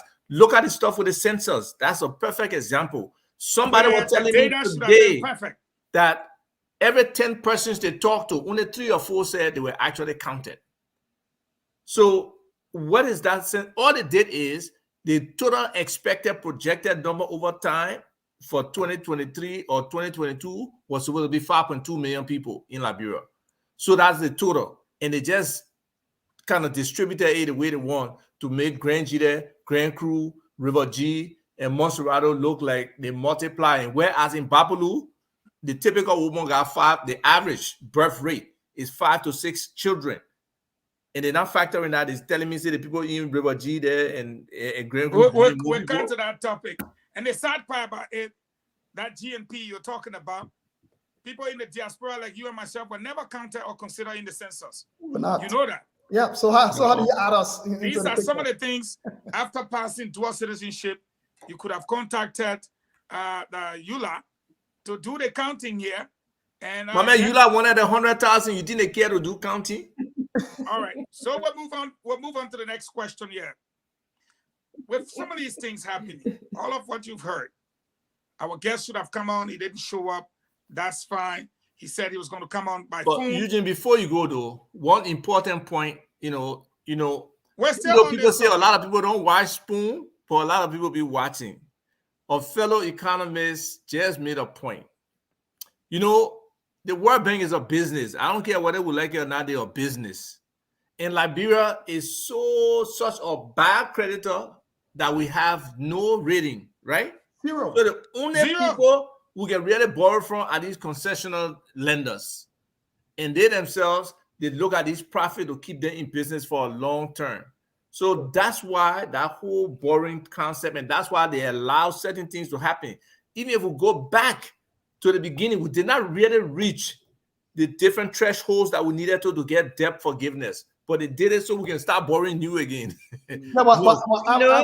To your point, that's why we need to start bringing them under the spotlight, because people walk around and talk about these institutions like they mean any good for us. When people be boasting about them, I'm not saying that's not their practice. Fair enough. But let's start educating our people that these people are not here for you. They don't care. Totally agree. Well, let me. Yeah, okay. Matthew, you have the right. Anybody talk again? You have problem. No. But for real, I was chatting with somebody who worked at the World Bank. They're no longer there, but extensive experience. And one of the things that I'm trying to understand, like, why are they even looking at Liberia, or why are they even looking at this government? Who will, because all of us are familiar with back credit and food credit. Right. Why are they even looking at Liberia for Liberia to ask them for money? And they said, the real problem is that the World Bank measure how fast they can spend the money, which is a major problem. So of course, I'm like, how fast they can spend it, and not where they can spend it, if they're able to pay them back. And when I say where they can spend it, the impact of the money you're borrowing, and if you're able to pay it back. Said no, it's how fast they can spend it, and the project will then be rated high impact. So it's sad. I don't want to talk too much about the World Bank, because I've done. You can get a little contract from the World Bank too, right? No. But I'm doing women leadership, business, good governance. I just want to put the information out there that this is not gonna be. But you're right, Leo. As you were talking, I was just like, who giving us money and why? What exactly are they looking at? What are they measuring? What would be the impact? How will pay it back? And no, people keep saying a government. No, it's generation.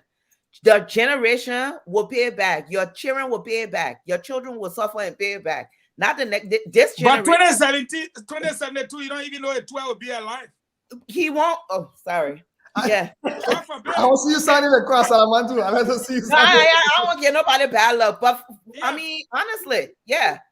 You see, but I think we have established that the World Bank is a business. They're not looking out for our best interests. It is incumbent upon us as Liberians and the leaders in which we elect to look out for us. And we've seen historically that has not happened. So we really have to promote and talk about this, that our leaders can't be approving loan like 20 million here, there, and then having $150 million in the budget for them to spend whatever they want to spend, and expect the next generation to pay for it. We need to call them out. So I think this is a great conversation that we're having. Yeah, and what they sell to us, Fagon, is that when the moment they kind of say, "Oh, that World Bank approved," then all our people fall on here because our World Bank approved, as if to say the World Bank was tracking our interests and making sure everything. So anybody come to you and tell you said that World Bank approved, I tell you, open your eye real to look. In simple English, when they say World Bank, we inside. We part of that war, but our World Bank that we inside. Who money that we can be taking, sir? Who money? The other people that money somebody just go take it and you pay interest to them. How the country will not develop? You talk your iron ore, you wave debt. That is something that rich country, 14 million. Yeah. Then the company hauling your iron ore. So, but anyway, guys, thank all of you for your contribution on this topic. We're gonna go to the next topic while we get James Goodday to get the guests.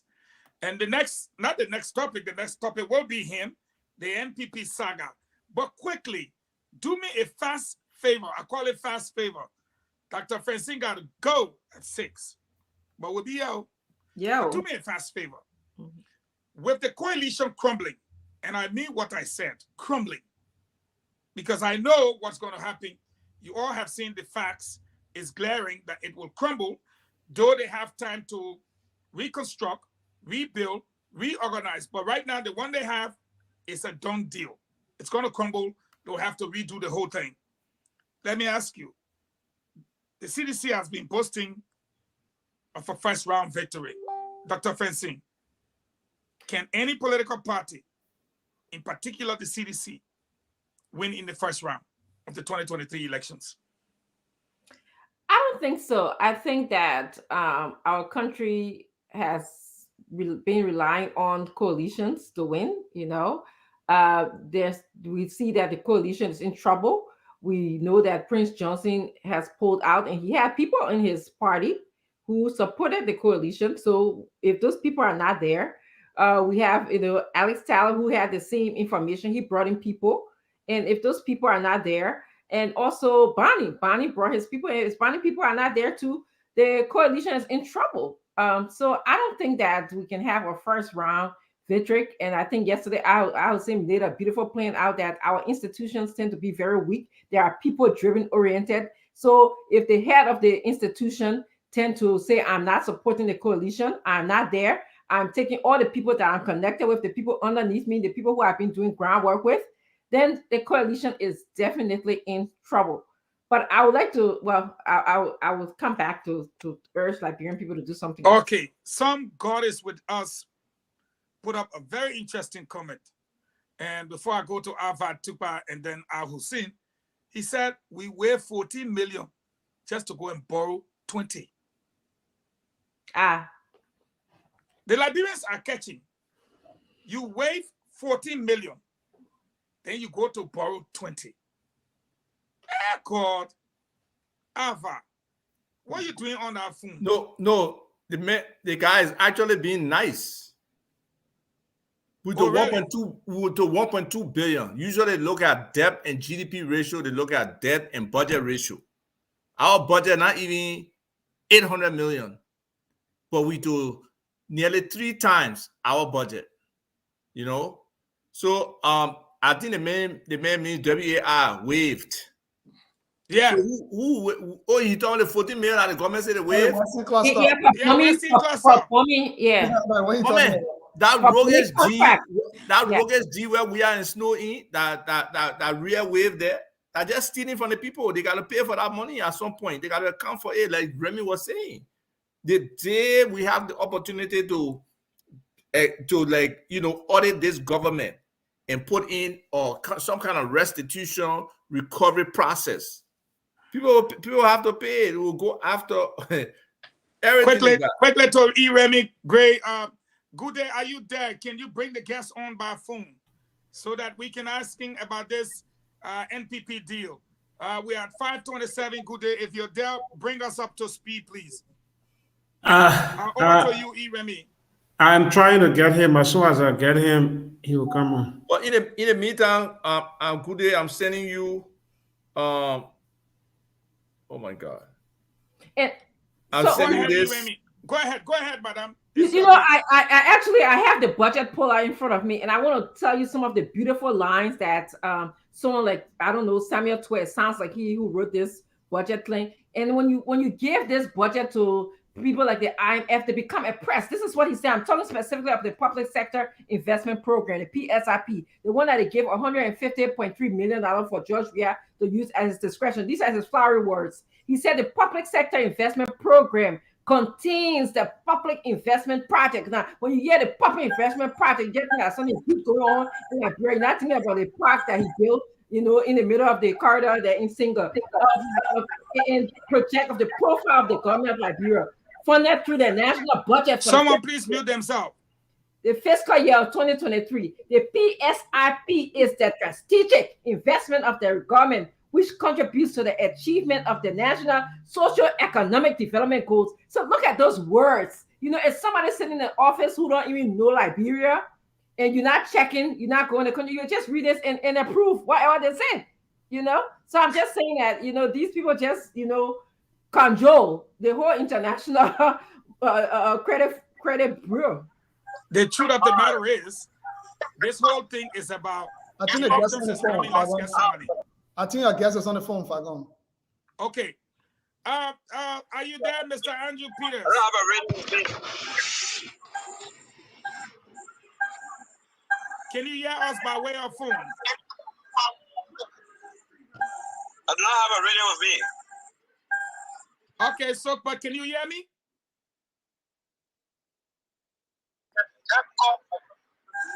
Fago, how you doing? I'm good. The first question, sir, welcome to the program. James, you can relay the question to him. Why did we not see your signature on the suspension letter to James Barney or the letter over to... I want you to reschedule the show. We have some technical issues, and you know, today being a holiday, I just drove from a long distance, I will put myself together before the show. So let's reschedule the show. Before we reschedule the show, send you here, answer at least 2 questions. Then we know the proteins, now they will come back. Why did you not sign the document for Joel or the document for Barney? Can you tell us why? Let me speak to that when I appear on the show. I will give a definite position on those 2 documents. But I will do that when I appear on the show. Okay. Tell us about the one you signed. How comfortable were you when you signed the resolution that put... Yeah, if I'm going to let talk that, I will appear because I will have a full appearance so that I will go in depth of the whole situation surrounding the NPP and the 2 documents thereof. Okay, tell the Liberian people some of the things that you want to go into when you appear. Let me reserve all. When we meet, we'll discuss all. You know that advertisement so people can listen to you. Tell the people what to expect so they can come to listen to you. It's about the issues around the NPP. That's an issue we'll be going into. We speak also some national issue, but purely we'll be restricting ourselves to the NPP situation surrounding the recent conflict in our position. All right, we'll see whether we can fit you into our schedule. You know, Spoon is the biggest platform, so we got a lot of people coming in, and we look forward to having you when the schedule permits. I will do that day after tomorrow. No, yeah, you can face your own schedule. The other people were here before you. You didn't give me your time. So we'll call you and let you know. So, Eugene, let's go back to your question. Right. I will ask James to... Go ahead, my friend.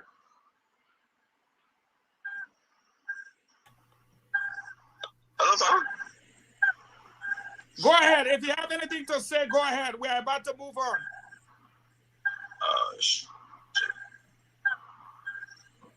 Alpha, go ahead. Yeah, I'm going to ask James to put up the other exhibit. Now, if you don't have good eyes, you will suffer for the one, right? So in 2017, we have 596,000 votes in the first round. The total votes were 1,553,000, our 38%. So in this column here that we have percentages, if we go to 2023 projection, and we say probably about, based on the census now, the 2008 census was 3.4 million people. Our census today is 5.2 million, right? The current census, the 2022 census. All right. So if 5,248,621, that's the current census. So if we look at, what we estimate to be the eligible voter population, that 3 million and change. The estimated registered voter about 2.9 million. And we know typically about 75% will vote. So that comes down to 2.2 million. If you give, we are the best percentages set based on the whole racket. If you can see the yellow areas, Grand G there. Let's say he get 85% in Grand G there. And back then he got 75%.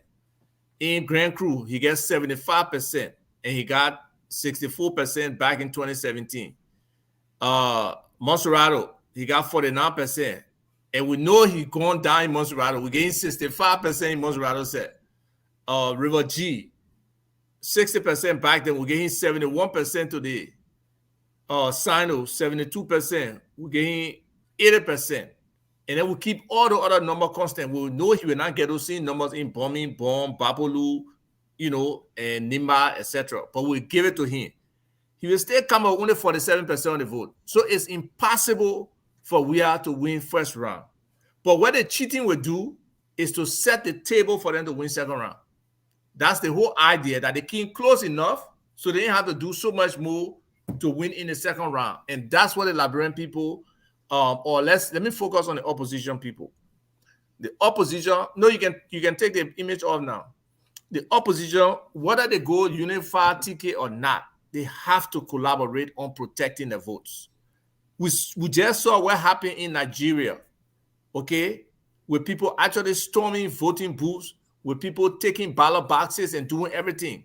What happens at the end of the day? It goes to court, and then you have commentary from the international community. I don't know if you follow it today, but Madam Seli went and gave congratulations to the new president in Nigeria. The legend she got from the Nigerian beginning, I went on her post, and I'm small legend. I don't think that woman will sleep good on that. I swear to God, I don't think she will sleep good on that. So I say this to say, Liberian I have people. a question for you, Ava, on, yes. on that analysis that you just made with the numbers. Yeah. Fagon, you are actually muted. Are you talking to me? Yeah, let's hold our thought, let him wrap up, and then... Okay. Right. No, so it's not possible for we have to win first round, but I don't think the CDC strategy, they're just talking first round, is actually for them to close the deal in the second round. Because there's no feasible way, if you look at or you actually break down the counties, that, you know, even if they get if they use your formula to get all those senators there, they still can win. It's not possible. So it's not possible. We got to look at this differently. And I just hope the opposition can collaborate when it comes to protecting the votes, when it comes to holding the election commission, feet to the fire, especially in terms of the chain of custody. From the time they start printing out ballot in Nigeria or Ghana, wherever they will print it, to where they bring here, and to how they distribute it. Opposition representatives got to be along with them all the way. Thank you. Let's go over to Remy Gray and hear him out. Can the CDC win a first round victory as they are projecting? You know, people are still in denial. But when you have the vice president, VP Joel Howard going places and they're booing her and they're taunting at her and they're calling her row, and you have government agents going on the campuses of the University of Liberia and people are stoning them out or chasing after them. Clearly, you can tell the unpopularity of this administration so early. People are still in denial because people are still in their slumber or in their dream, thinking that the Georgia of 2017 or 2005 is the Georgia of 2023. You know, that train has left the station and has wrecked halfway through to its journey. In no uncertain term, will Liberians want to vote a George Weah for president anymore? 1 second, Fagon. Francine. Justina is in the back. Can they bring her on? Yes. Yeah. So could they please bring Justina on? So hopefully Fagon will come before the madam gets here. Yes, actually, I'm gonna moderate until he comes on. He had to take I'll hold on to my thought. Yes. Welcome, Miss Gray, to the show. She woman to woman, I leave you. And a veteran broadcaster is here, ladies and gentlemen.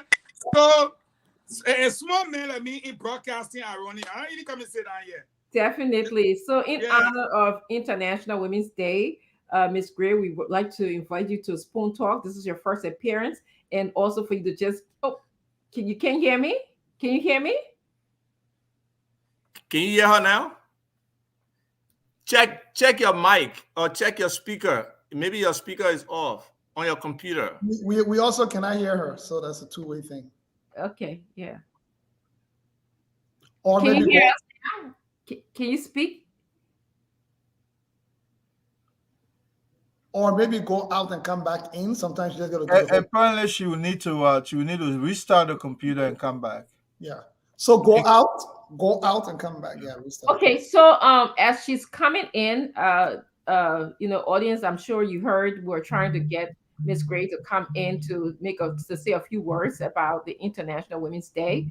And we'll just continue until she comes in. We'll have a break in the program. So Mr. Fadigan, Alison, well, why are you mixing Eugene Fagon and Fadiga together? I'm telling you. So actually today is my spring break. I'm supposed to be home relaxing, but I'm on call. Alison, Fagon was asking, do you think that the coalition can win in a one round victory, can have a one-round victory. Which coalition? There are two coalitions. The CDC, I think a coalition for. You got exactly what I meant. Yeah, the thing is, I have a slightly different view from Mr. Tukwe. The CDC the intention is to win the first round, and they have set the stage for this. You see, we may think that I think we underestimate George Weah and his group. We have underestimated them for so long, but these guys, they are sophisticated in a weird way. George Weah set the stage for us to reach to this place so that they can rig the election. One of the reasons I think George Weah do not want to go for a second round. And the second round will be very difficult for them because they have lost. Mr. Alton, you were saying something really important, but I just want to recognize that Ms. Gray's back. I really want her to give her opportunity to speak to Liberian women and to women around the world. So, Ms. Gray, can you hear us now? Are we good?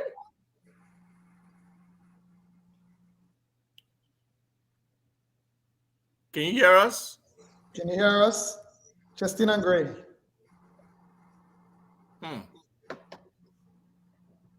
I think I would just call. Yeah, I think so. I think on the phone. Ava, if anything, maybe pull her on audio if she can. Yeah, yes, definitely. Just call her. And I was saying what you were saying was, really making a lot of sense to me. Hello? Yes, I can hear you. Can you hear me? Yes, I can. Oh, that's better. Can you hear her? Okay, they can hear you on the show. So yes, go ahead, Francine. Ms. Gray, thank you so much for joining us. We were recognizing the International Women's Day, and your name was mentioned as one of those women who were a pioneer at the early broadcasting station in Liberia, ELBC. We're talking about the show, I believe, Today's Women. So we just want you to say something to the Liberian women in recognition of International Women's Day. Oh my goodness, thank you so much. I, as a woman, I've always had great respect for women in general, because our responsibilities is just so many things we do in society. Besides, being wives and mothers and breadwinners, and it was a pleasure featuring women from all walks of life and giving them a chance to share their experiences with other women. And in observance of International Women's Day, I just want to continue to encourage women across the world, especially women in developing countries that are struggling and facing problems and issues. And I just want to tell each person, never give up. Never give up on your dreams. Never give up on your goals, on what you have to achieve. Whichever year you're in, or whichever era, you are today's woman of that period. So just try to keep pushing, keep working, keep thriving, and I'm certain things will go well. And our Liberian women, please do not give up. There's always hope for a better future. Without hope, then there's no future. But you must have that hope for better times. Thank you so much. Yeah. Can I answer one question? Sure, please. Yeah, Mrs. Gray, back in the day when you were on TV, there were not too many women in the media at that time. Can you share with us, and especially for some of the young women in media today, what it was like, some of the challenges, and then what are really the responsibilities of women in media, and how should they kind of carry themselves? Well, women in the media, well, you're talking about in the media in general, or well, specific for specific for Liberia, where there's still so many challenges. Yes. Oh, it's so unfortunate. It really hurts my heart, and I just pray and hope that there will be a way where, our Liberian female journalists, radio and television journalists, would have an opportunity to have that exposure and training in order to improve themselves and their standards as journalists. Because sometimes, some of the questions that I hear asked and the responses and the feedback, and I was like, oh Lord, I wish there was a way for me to say something in the in the person's ear to say, no, can you ask this question instead? Or can you put it this way or that way, for clarity? So I know that there are challenges again, but I also want to encourage them to, watch international newscasts, watch interviews internationally. Sometimes you can improve yourself by observing other people. And if there are role models in Liberia that you can observe, fine. If you know that there aren't, then seek other alternatives. Watch people who are in the media in other parts of the world, see their presentations, see their style, practice your questions, practice what you're going to say, record yourself, and try to improve. And that's how life is. I mean, we didn't just come up like that. We had to go through a lot of training. I remember myself under the tutelage of Mr. Jonathan Russell. And when I first started my broadcasting in radio, sometimes I speak really fast. And he will come on and he will call me on the phone and say, Justina, slow down the pace. Slow it down. And I'll pick it up, slow down my pace. And then he'll call me back and say, well done. Sounds much better. And so with his, with all of the tips he gave me, it helped to improve my life as a journalist. And I would love to, help my people back home. That was what I was going to next, Justina. So just as a challenge to you, the fact that a significant portion of our brain has been drained and mentoring is limited, but now we have the virtual space. Will you be willing, if something was set up and organized for you, maybe on some regularity, once a week, once a month, whatever, to engage female journalists and see how you can help them improve? Absolutely. And I would say, well, specifically, because my area has always been radio and television, as opposed to, newspaper journalism. So right. Absolutely, I am more than willing to, if I can make a difference, if I can help somebody improve, it's a pleasure. I'm more than willing to help. Wonderful. Just before she leaves, like she rightly said, under the tutelage of Jonathan Russell, why only female journalists? I think journalists in general, for someone like her with her experience. You see, we got somebody advocating for the men here. That's wonderful. Okay, so we'll set it up. We'll try to set it up. And, hopefully there will be people who will want to learn from an experienced journalist and somebody who's right now still, providing tips and, education for people. Thank you. I have a question here, quick. Yes. Is she still there? Yeah. Okay. Mrs. Gray, the issue of legacy, looms on my mind. What do you think you would have done differently to sustain the kind of record you guys created in the media in the 1980s, coming all the way up to the 1990s? What do you think you would have done differently to sustain that legacy? Training and exposure. Those are two major areas. People have to be trained, and people have to be trained by trainers who know what they're doing. And I think those training sessions on a regular basis and having mentors that, young journalists can look up to, that will be able to, give them tips and help them along the way will make a major difference.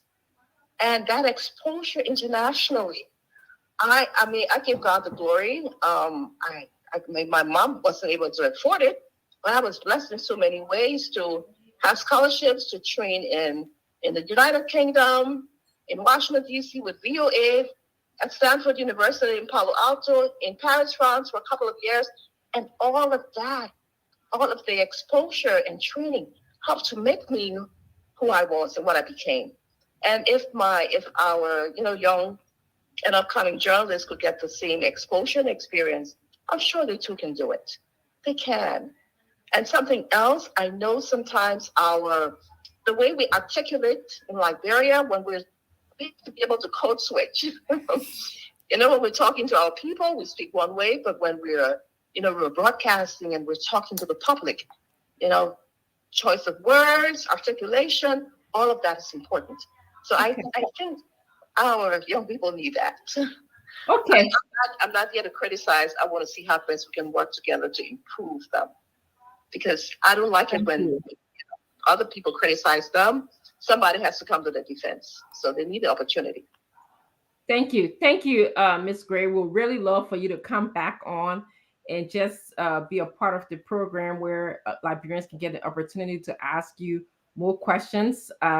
It was a pleasure having you. I just have recollection of I probably was a preteen in Liberia when today's women were very popular, and at the time, we were going around calling ourselves today's women and not even knowing what it meant. And I'm just having and now I see the value of what you're trying to do for Liberia, the women in Liberia. So thank you so much. We'd love to have you back. So thank you for joining us. Thanks for thinking about me. It's a pleasure. God bless you all. Have a blessed night and evening, okay? Bye-bye. All right, bye now. Whew. Okay, Mr. Falcon, I'm turning your show back over to you. It was awesome having Ms. Gray over. Thank you, Ava, for allowing her to call in. She needs to come back so we can have an opportunity to have a holistic conversation with her. So, Mr. Falcon, I'm turning your show on. I was at Mr. Fadiga, who was asking about can the coalition hold, given all of the disunity that is happening. All right, yeah, and then what I was saying, the coalition, I don't think is going to hold as it once was. I think some members are gone; they are gone for good. But on the issue of first round, the CDC, somebody just made a comment, and I thought it was a smart comment too. The CDC will try to win first round, and the reason, like I said, they are laid the groundwork. It started with the removal of Cabinet Janet. It started with Southeastern Rising, our Supreme Court. It started with changing the demographic of certain key area that would decide the election. You look at the election commissioner. She also had a very cordial, I don't know what a relationship with the president. And when we see all these things, the stage have been set for whatever we call vote raking or stealing the election, because if this election goes to second round, chances are the CDC is done. People don't trust them anymore. They cannot honor an agreement. People will not be floating to them again, most likely. So the new guys on the block will most likely get the endorsement, and the rest we'll see it will be in the history books. So I don't believe that I do believe that it will try everything to win the first round, and the coalition, I don't think it's going to hold. I think George Weah, he crossed some very dangerous line, especially going after Prince Johnson, trying to fight people rather than bringing people together. He think that he can use cash to fight away. To fight this thing, they are daring people in Nima County. Look, if you look at the electoral map, the CDC really doesn't have a real base.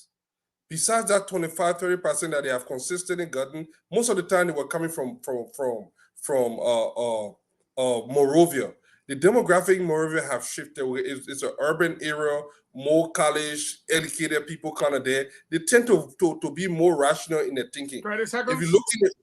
If you look in the rural area, like Bon County, Nima County, Lofa County, they think that they are strong there. According to Wosi and other people that got up in Lofa County there, it's not a slam dunk.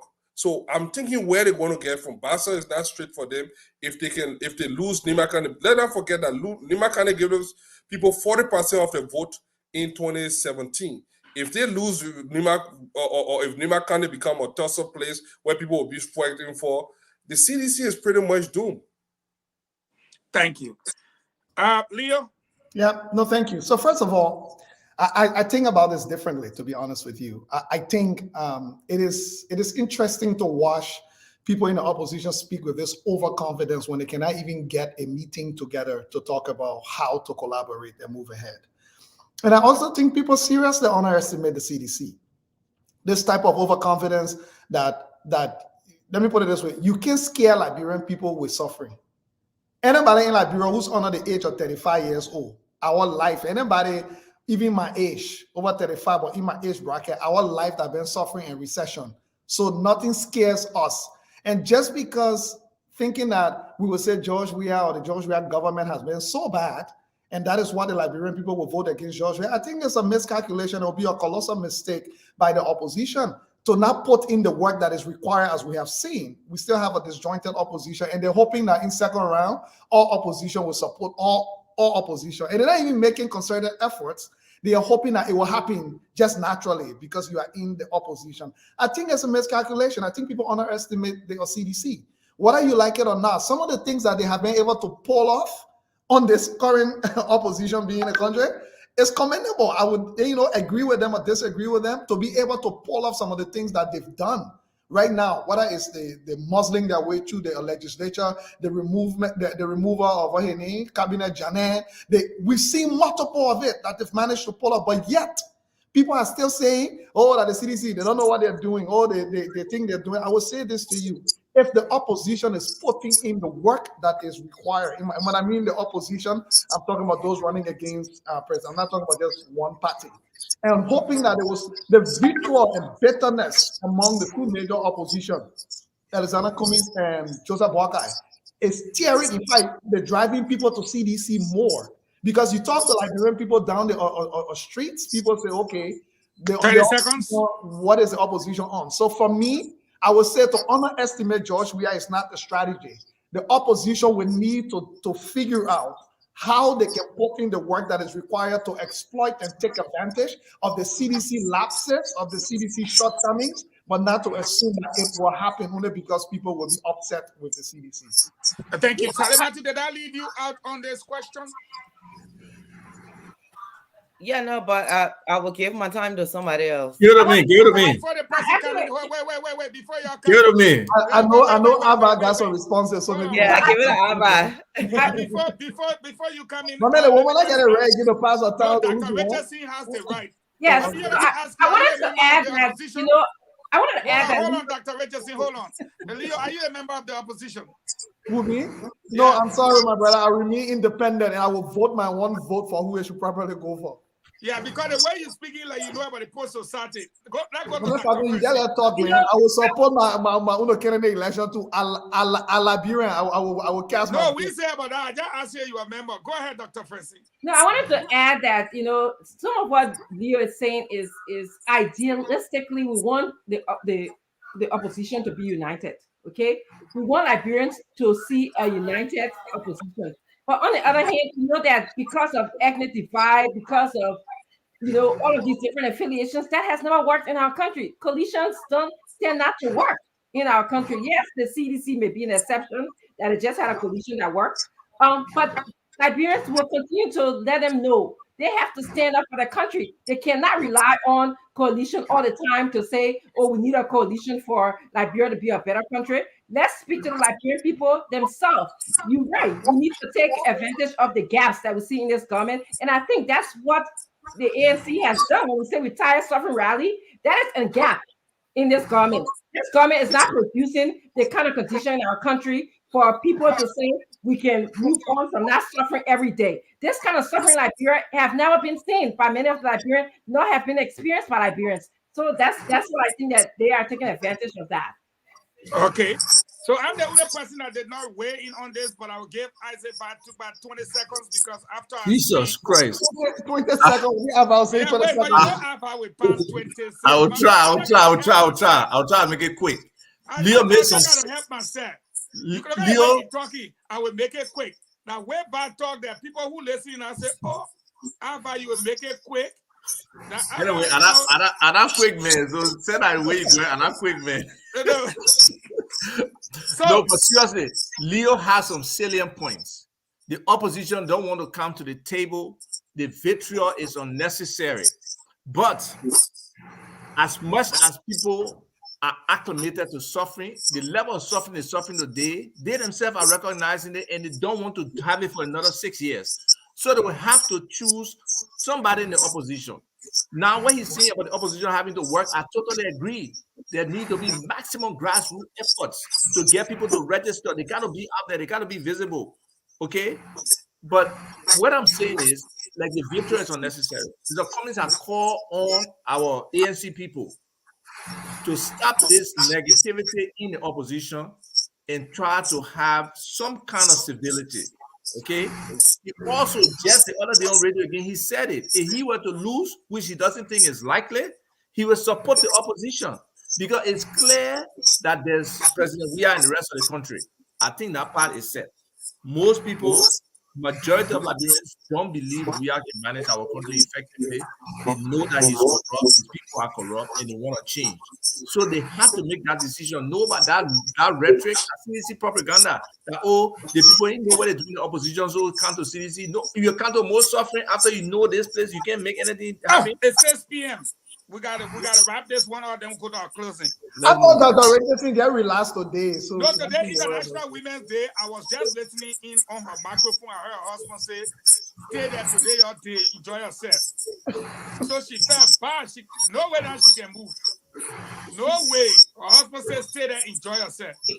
No, actually today I'm not supposed to be here. I had a plan with my husband, but he said he faced it. Don't spoil that people carry the camera in our kitchen.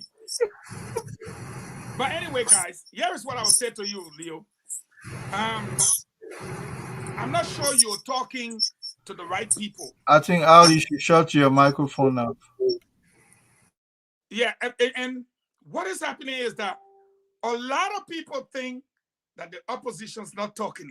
Not talking. How you think they came up 7 political parties with a resolution condemning the census if they were not talking? And all of them signed it. 7 political parties. As of my information yesterday, there are now 10 political parties. You heard Simeon Freeman say he's talking to them too.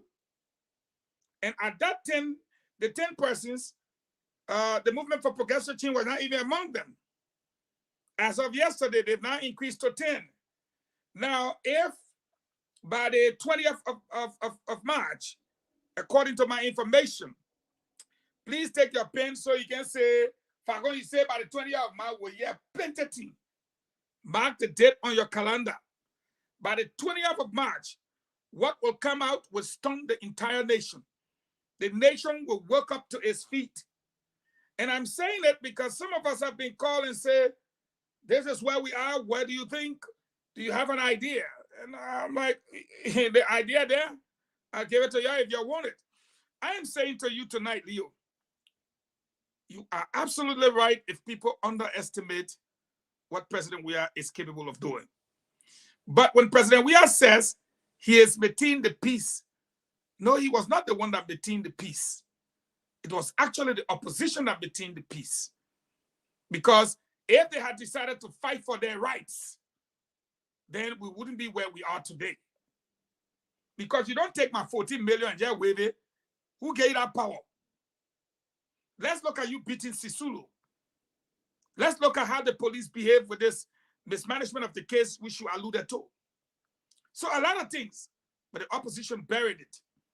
And what is happening with the opposition right now is that they have been afraid to come out and then go back and everybody say, oh, you'll break up again.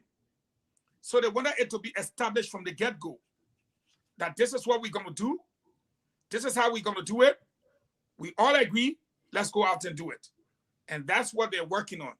By the 20th, you will hear it. Don't say you didn't hear it from me first. You will hear it. Can I say one quick thing, Fagon? Before you go? Yeah, go ahead. Yeah, the quick thing I want to say, you're right. What we know now is what we know. So my statements are just based on what I know. So you're right on that. But the last thing I will say, Fagon, someone like me, I see parking in Liberia before my whole lifetime. Let me give you a typical example when we look at the extent. Quickly, because I'm time you eating. Quickly, President Weah Bay Invisible Park. We all sitting and talk about the quality of it or the quality of that or priorities. But the Peking Railway market, I say, man, boy, he see park before. So when you say 1847, that the first time parking in the country, how can you convince him that that is not development or that is not the level of development that should be happening? It's where the opposition need to work because CDC worked really hard. Some of you were here. You know exactly what it took. Some of you in the to get. How many people ready looking at that park? Wait. Everybody in my age could have 67% of the whole population. Because she can't get a chance to talk until she won't talk. See how as if I looking at her. Yeah, I've said in a sideways, so you're looking for the side. Oh, today I can't talk my own idea because I got everybody got to eat before I eat. But anyway, let me say this to you. you put a park in Monserrato. You put a park to, how they call it, park? Invisible Park. You went West Point, you pay a small football fee. You went to Safi, you modernize it. You went to PHP, you face that one. What did you face in Bokonjide? Exactly my question. What did you face in Bokonima? What did you face in Lofa? What you did in Pomi? Pomi Makante Afon Shobi. What did you do in Pong? But when the opposition get ready to say the money they may borrow, when Alpha didn't get ready to say they may call 1.2 billion. They pack like just 100,000 for the fee and the wire fence. Trouble will come. The little boy in Morovia saw park for his first time. In Nima, the little boy waiting to see what he will eat. That's the difference, Leo. The debate will be structured in a way that government is the highest employer. 77,000 people. President, we are saying you're sorry, huh? I just got to know that since 5 years ago, you were making below the minimum wage. What do you explain to that parent first before you go to the labor? Who saw a man buying uniform? But then a man could not buy a uniform until he said you will use the old uniform for the next 5 years. The food they were eating, that Gary now they eating. Then the president said, you're sorry, huh? I didn't know 12 treated you like this. Come on. The debate will be sharpening along those lines. But if you have 15 political parties, 15 in one coalition, my brother, who are you going to convince that you defeated 15 parties? That's number one. Number two, if these parties are heavily entrenched with their religious belief, their traditional belief, their geographical beliefs, so forth and so on. And if you want me to break that down, we'll stay here whole day.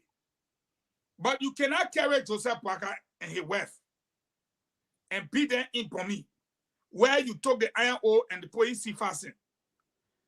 Joseph Parker's wife is from Pomi. You're not going there to go pee off. It's not going to happen.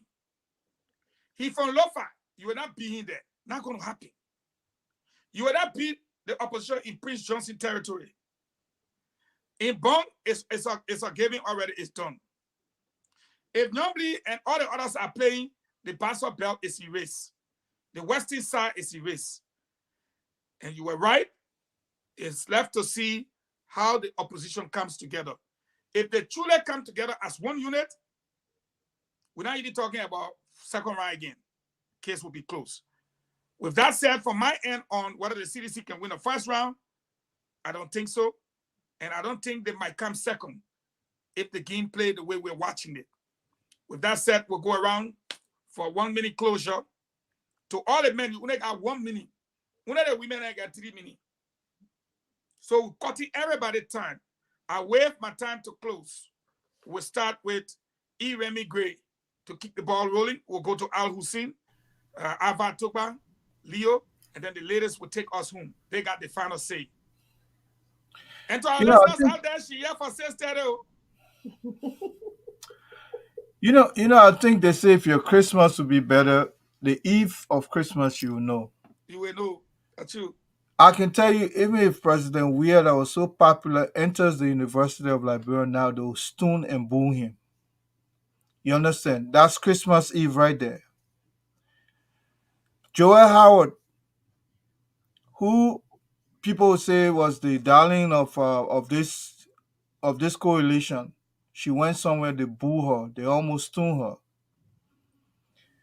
This sanctioned former Solicitor General Sema Serena Sifos took his frisky self and went on the campus of the university. The children chased him out. This kid who stole, quote unquote, allegedly stole the religious money, went on campus yesterday. You saw how they chased him out. That just tells you, the university we used to say is the macrocosm of the larger society. In other words, wherever you see the sample you see on LE campus, that's how the whole country feeling. That's what that means. When the University of Liberia start feeling that way, just imagine how the other people feeling. But some people can't express it now because either they're not together as a group, like how LU looking, or they're just waiting to exercise their vengeance. But they're really, really angry with this administration. If people don't believe it, Mr. Weir should just go try and see whether. No, I heard somebody was talking about they would take a group of people to go on the University of Liberia. That's trespassing. There's a reason why the president of the of Liberia is a visitor on the university 30 campus. seconds. Is a visitor and a guest on the university campus. It simply says if you're a guest, if you're not invited, you're impinging on something called trespass.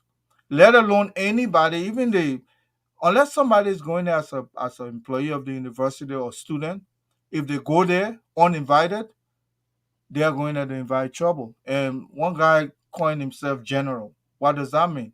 War language. General, this going on campus. What does that mean? The kids will be there waiting for you. Thank you. We'll go to Al Hussein. Well, I'll close with this. Leo made some salient points. There is a need for opposition unity. But at the same time, we cannot wait and rely on opposition unity to force forward. What are the opposition? We have a proliferation of political parties. Some of those parties are just viewing parties. They are just sitting there. It boils down to 2 or 3. We're not talking about the 1%. We're talking about something. Prince Johnson, based on Nima Kante, could be an important part.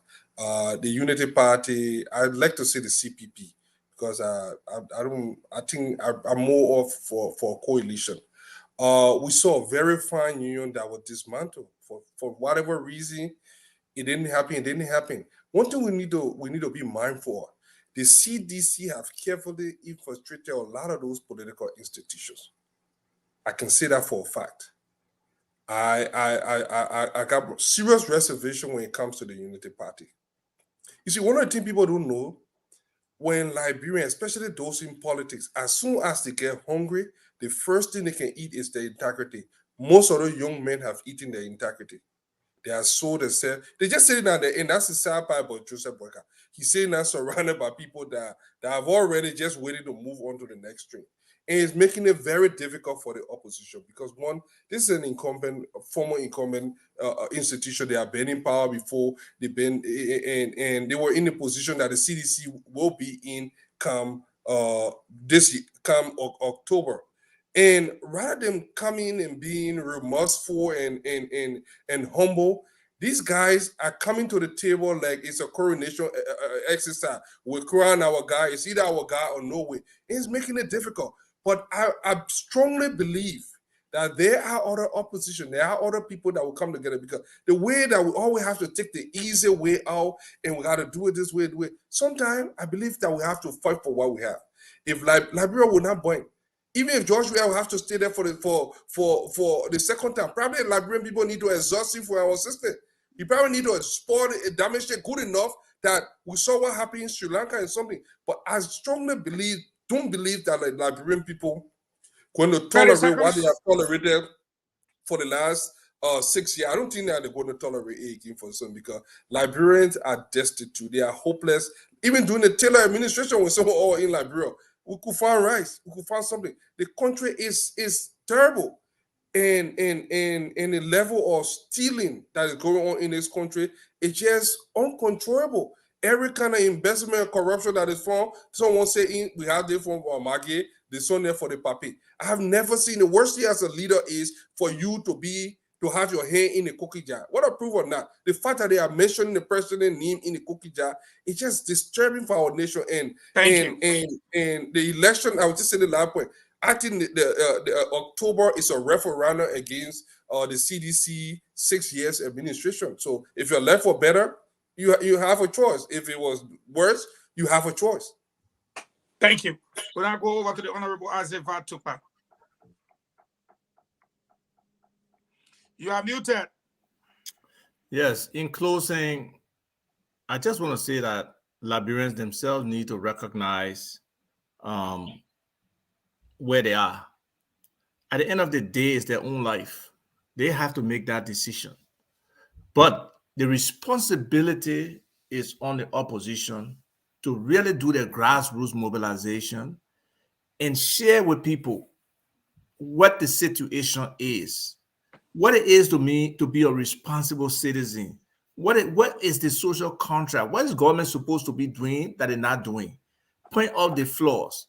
If the state believe, if the person in Riverside believe that road to Riverside is supposed to be there, when the people taking all our logs out of that place, okay, the people taking our diamond, the people taking our gold, and still you should spend days on the road and sometimes people get sick and die on the road, then that's their decision.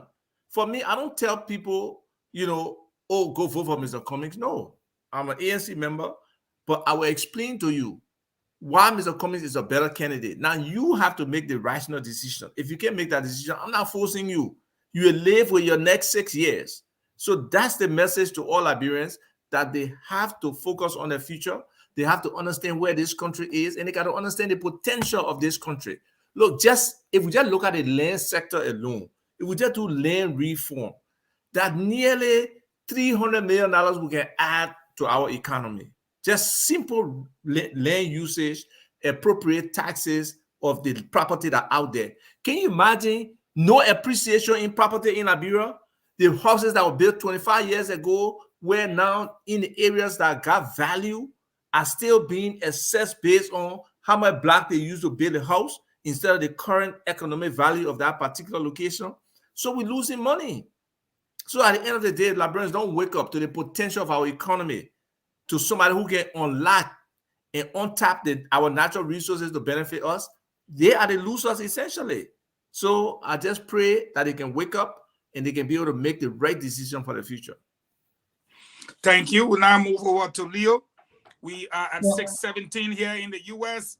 and 11:17 in Monrovia. They may keep reminding her of Francine. Just leave the time so she can pay attention to it. But here is my whole concern point. Before that begin, wake up around 6:20. If you don't know. The only thing I'll say, if I can always make a point here, probably I'm the youngest on the show. I'm the only picking here. Among all of y'all, you're not see plenty things that I see. So I will. No. The one you not see that few that we see it. Don't even contract here. I will speak for all my picking there because we 67% of the population. Just to remind you small to put it. Which sensor are you using? At the UN, United Nations. I'm not using the other one. They do sensors, they few that are latest day our sensor. So that the old one are using, the new one you can keep it, but I'm talking about the old one that they do. But the reason I'm saying that is this.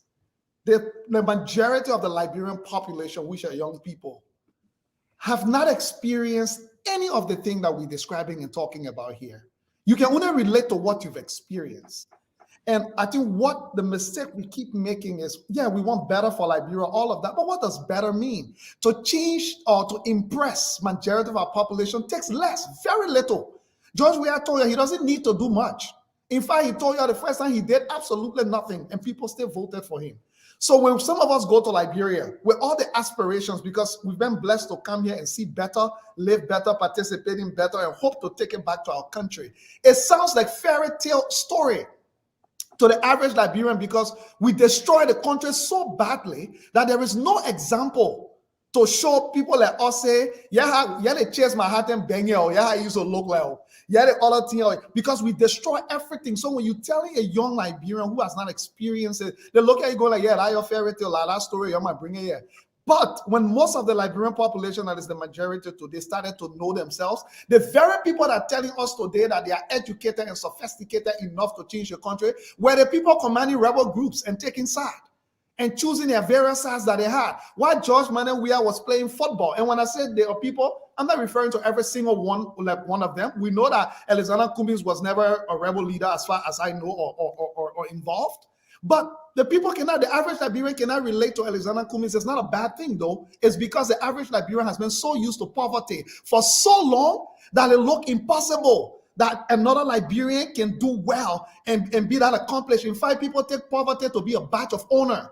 Oh, I used to be in Gibraltar, I used to be in Gorbachev market. It's not a badge of honor. It's supposed to be we want to work to get out of there. So the task ahead of us is that we need to get out there and do the work by showing young Liberians that what has happened is not enough. So far, I'm arguing that work has not been done on the other side. So Joshua ain't got much to do. Joshua just got to take forward feet and put it in the middle of the road and block the whole street and cite the children and bring green carpet. And he got charisma, like it or not. He has charisma. He appeals to our people. He relates to people in different ways that don't even make them think about the substance of his work. The 2017 election was not about substance. It was about charisma and popularity. And argue it or not, that charisma and popularity still carry some weight. So on the opposition side, the quality of work and the depth of work that needs to be done, the opposition needs to show that you are better than George Weah in the way you conduct yourselves, the way you engage. The current vitriol that we see going on in the opposition, how can you then say you are better than George Weah, you are more organized than George Weah, when the vitriol we are seeing that's happening, we cannot see a better way. So I'm not here telling you, say the opposition cannot do that work. I'm just telling you the real work is laid out that needs to be done to make a serious 30 seconds with this question coming up to, and I'll give you another 20 seconds, but let me ask you this. Yeah. You were left with a debt that was cleaned up. 800 million was there as debt. 150 million now confirmed in your reserve. Another 15 million was up front. The young people may not know that. I agree with you. But now you took less than 6 years to add to the 800 million, $1.2 billion. And you think a young generation that is graduating from high school and LU, your mates, you're going to tell them that a football fee in what you call the pack, and this is the question for you, the invisible pack, Sony Wen, Tumu fee, the other fee, you're going to tell those people that what I can show you for the 1.2 billion that I borrowed that area, and you expect them to be naive. I'm talking about people who have graduated from college the last 5 years. You expect to excite them with all of your road work that is not complete, all of your projects halfway, if you like, and now you're looking at football fields. You're going to tell them that that is what $1.2 billion gave you, that I added to the already 800 million? Thank you. So, Fagon, all your teams would have made strong points for me, except that 80% of those young people graduating from LU will never get a job, have never been afforded the opportunity. I agree. I'm just saying now, you're debating with them now. Yeah. You're going to convince them. Yeah, so let me tell you. They don't have a job. Yeah. And this is what they have to see for the almost 1.2 billion. Yeah, so first of all, it's only 20%, probably 20 or 25% of the whole population that can understand what you just explained. That makes any sense. Oh, really? Let me just tell you this. So that means the opposition and most of us who actually believe they have failed to try, because you know what? For the past number of years, we were living in chaos. Our young people did not get the chance to go to the quality of schools and education that they should have been getting to make this argument that we are making today. So let me say this to you. The work that is Leo, you're speaking. You're the war in it 20 years ago. You're speaking in two tongues. No, you're speaking in two tongues. Let me finish. The war ended 20 years ago. 20 seconds. Leo, the war ended 20 years ago. You're speaking in two tongues. Let me finish. But let me finish that. No, Leo, you cannot finish because you're distorting. Let me finish. No, you are distorting. We have. Okay, let me finish. Leo, we have history that can be told to younger generation. Wait, is that history? I will give you everybody that. I will give you at least 30 seconds each with UJ, okay? Dr. Francine, we're closing up. The people got to go home. Yeah, you got 20 seconds. I'm not going to let you go past the 45 seconds. Let me just learn quickly. Thank you for giving me the time, because nobody will give me a chance to finish. The reason I spent 10 years of my life when Salamatu was still at PCC, she knows how to go to Liberia and try and build a library. You know why? And not because I think anybody else can do it, but because I'm not able to let any child relate to it until they can see it, touch it, and feel it. I cannot explain it. So what I'm trying to say to everybody here is this. The work that we got caught up, we are jumping over it and only trying to win an elections when the issues that our young people are suffering from, they don't even realize or understand they are suffering from it. How can you tell me you will escape that? And George, we are not need to do much. George, we already not tell you his formula. his formula will be what he did 2017. He will try to repeat it, and it worked 2017. You are arguing that it will not work. I'm saying before you make that argument, don't be overconfident. Thank you. What you need to do. Thank you. I will let the three guys respond to you, but I got to go straight to Salimatu, and I'm going to go to Dr. Francine. Even if they leave us now to go to the International Women Dinner or whatsoever, I'll give the guys in the time because I give you a lot more time. I go to Dr. Salim, not Dr. Salimatu, I go to Salimatu. Okay, you know what? Let me say this to Liberian people because there are a lot of people in Liberia who are listening to this. They may not have known last year, but they're hearing things, and the Liberian people are not stupid people. So every day we come on here, we say something, somebody will get it, somebody will change their mind. But to the Liberian people, as I always say to the young entrepreneurs, you do not have the monopoly over poverty. You own it. Yeah. What you were poor yesterday, you don't own it. That's not how you're supposed to live. Okay. So don't let nobody convince you. You can get out of the poverty.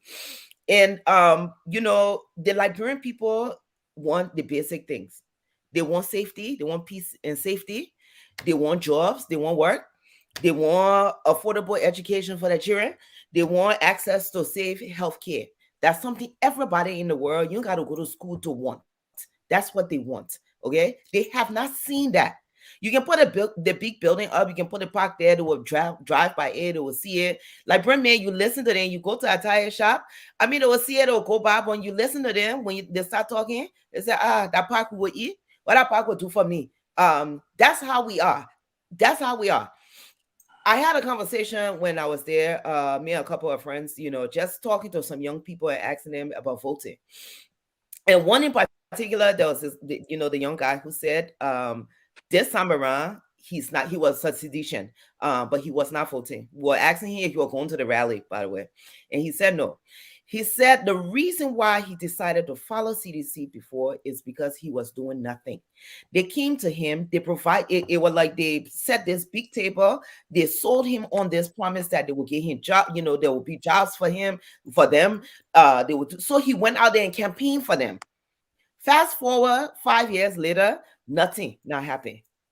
And I realized that as long as people are idle, when these young people are idle, they ain't got nothing to do. Yeah, it makes them more vulnerable to jump in the street and say, oh, CDC, CDC, CDC. But they're getting older. They're getting frustrated. They don't want to sit idle. They want jobs. They really believe that this government was going to provide jobs for them. They really believe that this government was going to come there and do something good for them. So I turned myself to the opposition. No, you know, the opposition, we let scatter lip, we saw. However, I am a member of the CPP. I am, you know, I pledge my support to Mr. Alex Cummings simply because I just didn't want to see a different face. I don't want to say, you know what, I don't like George Weah so much. Let's just bring somebody and replace the face. I want somebody who respects governance.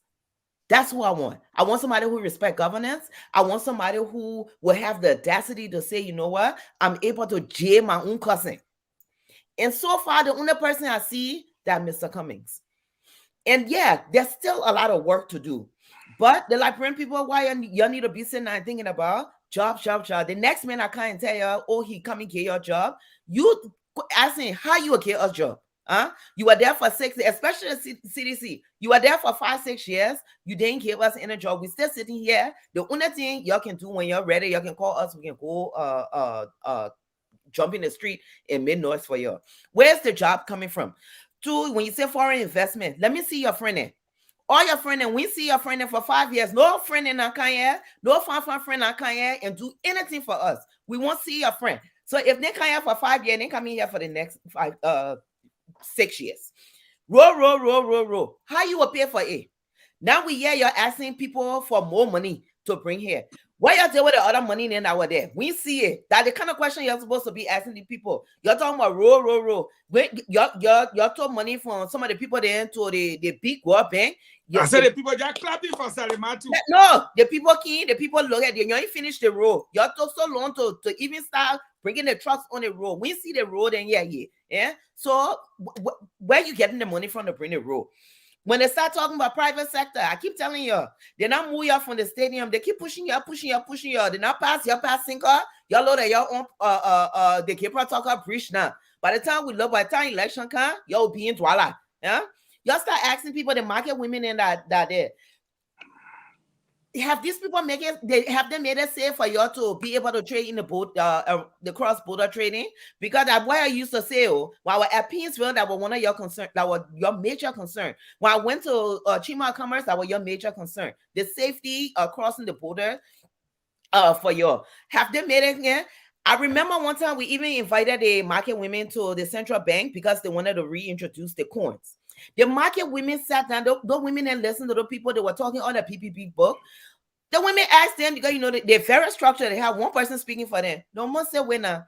So y'all want us to be carrying plenty of coins with us?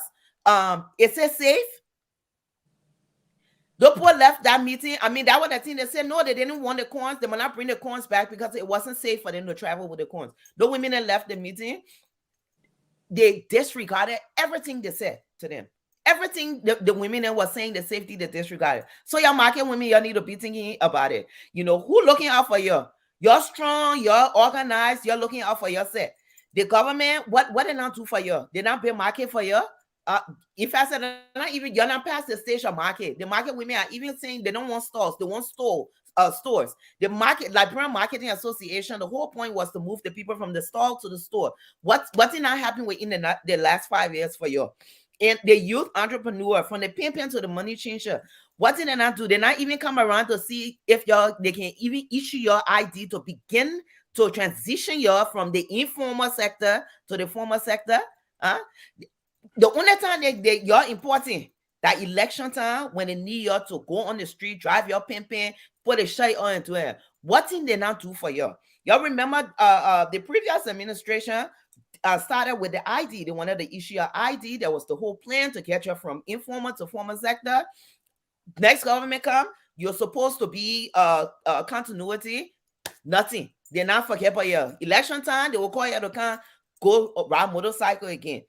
The Liberian-owned businesses, specifically the Liberian-owned businesses, how many of you are not spectators?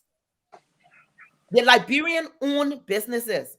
Every time we hear about businesses that are thriving or getting contract, that now that the foreign-owned business, right?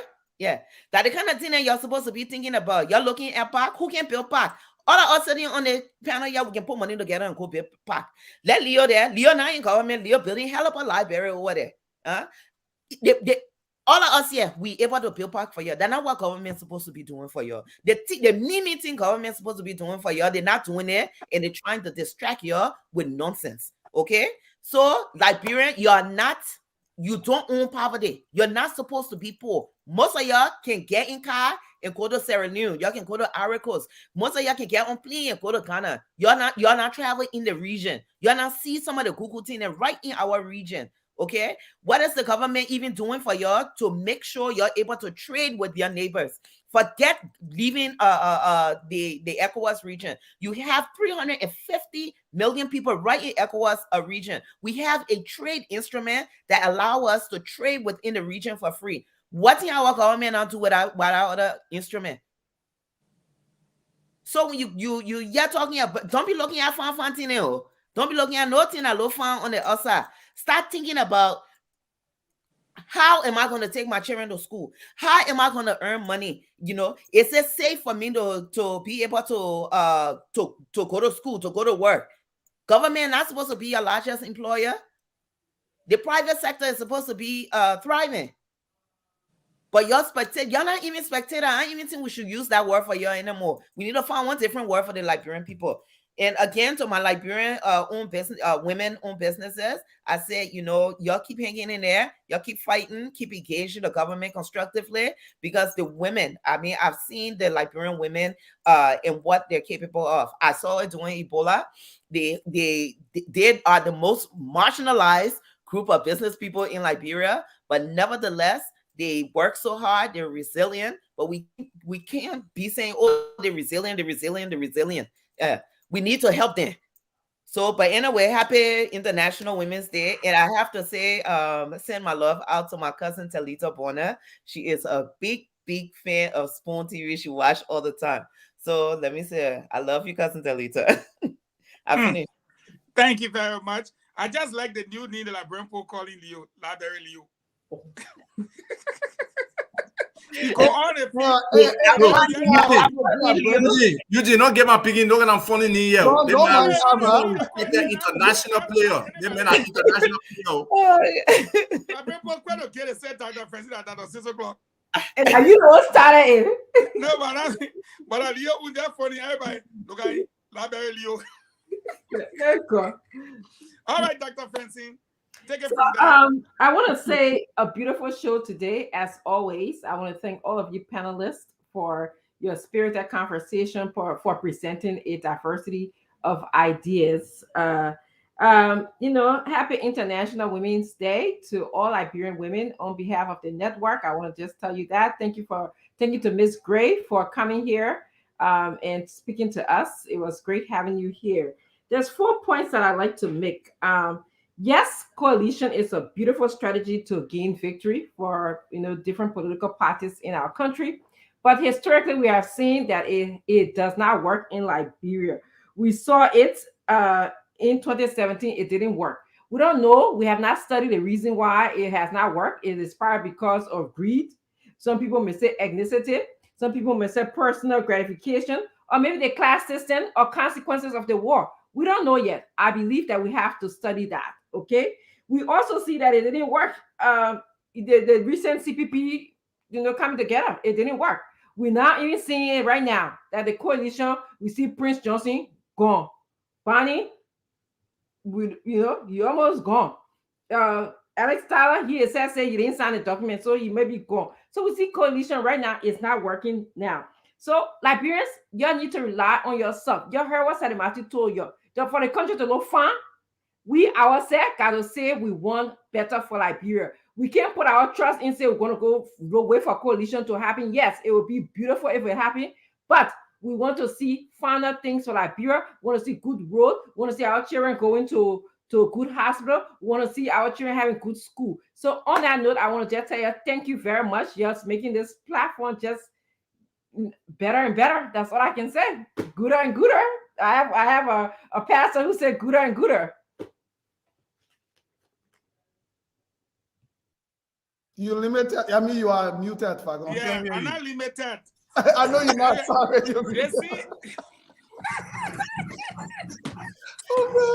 You're muted. But truthfully, I was limited because my voice was not coming through. But guys, we can open the show tomorrow with your responses to Leo. We'll let the guys go home.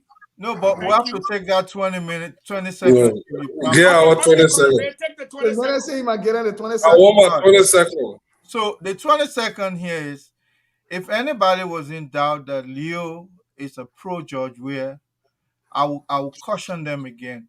Because what Leo is cleverly doing, he's shifting blame to everybody but Mr. Weah, who is head of state, head of government. You understand? To even come here and say La Brumpo only knows suffering. Maybe the children that were born 5 years ago, the only thing they know is suffering. But if anybody, give me a chance, if anybody can compare Madam Selif, who left before this guy coming in, they can go back. I hear songs that say they kind of suffering. We never see, Madam Selif time. That is to tell you that those people are voters now. If you think that all they know is George Weah, you are making a mistake. All they know is that this government does not have the capacity, the ability to lead this country, period. Because the like of the Leo, probably building a library, he won't be in bad book with government. I can see that businessman there. Me, I'm not a businessman.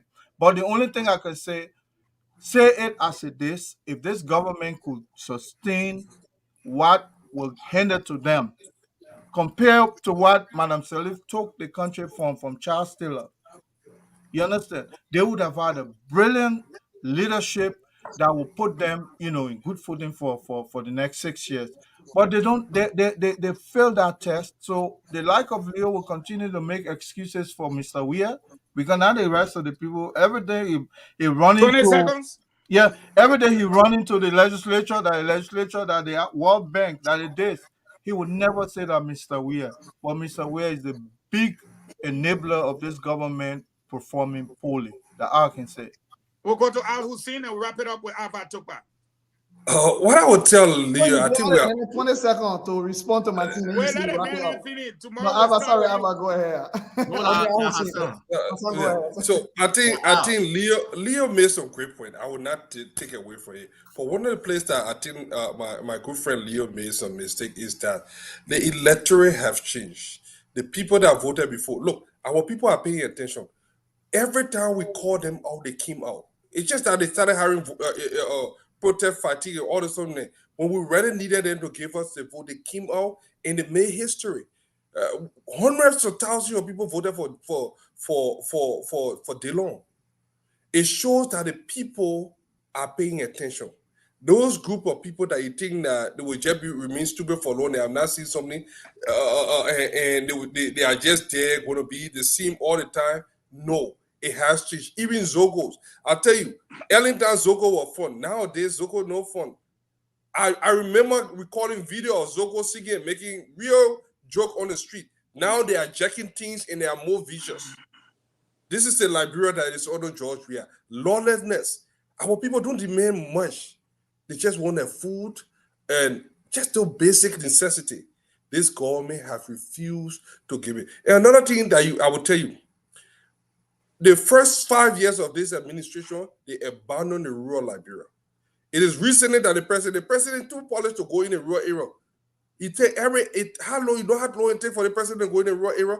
He is in urban area. Urban area, it's a toss-up area right now. Everybody going to be fighting for that 20-something percent that they once had 20 seconds in that urban area. I don't think they're going to get it. Now they're going to be sending all the resources in different countries, especially, and then they are pick a different fight all over. I don't think it's going to work. I still have confidence in the opposition. I'll go to Ava Tukpa for his 20 seconds. He quit to finish anyway, he said. Yeah, he said he actually quit to finish. I quit to finish, but internally, half of me to finish. But anyway. Hey, Lord.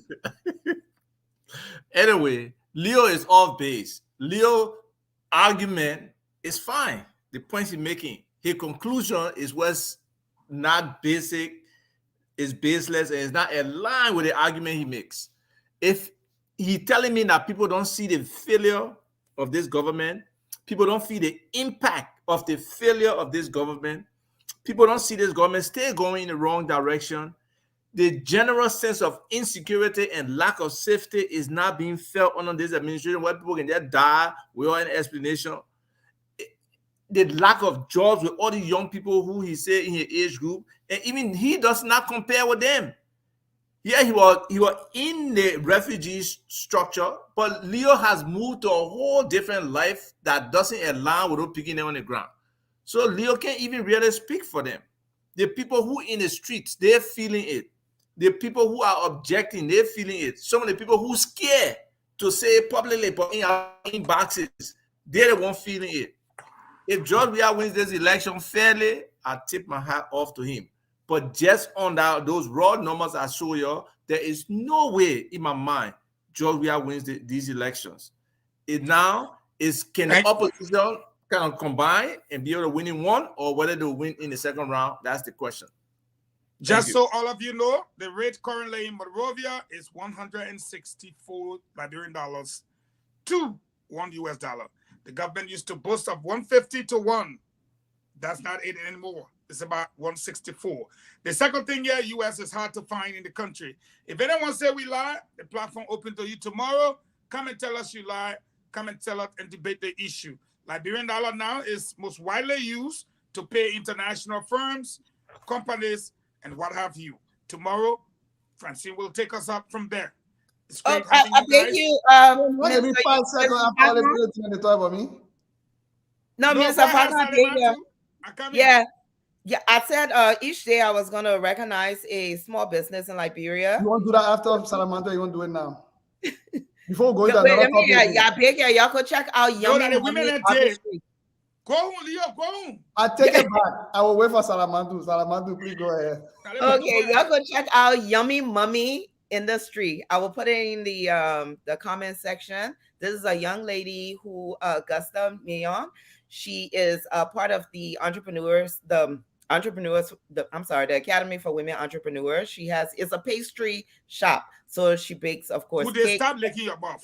Yeah, she baked cakes and other good pastries. So, when I was there, I actually had one of her cakes.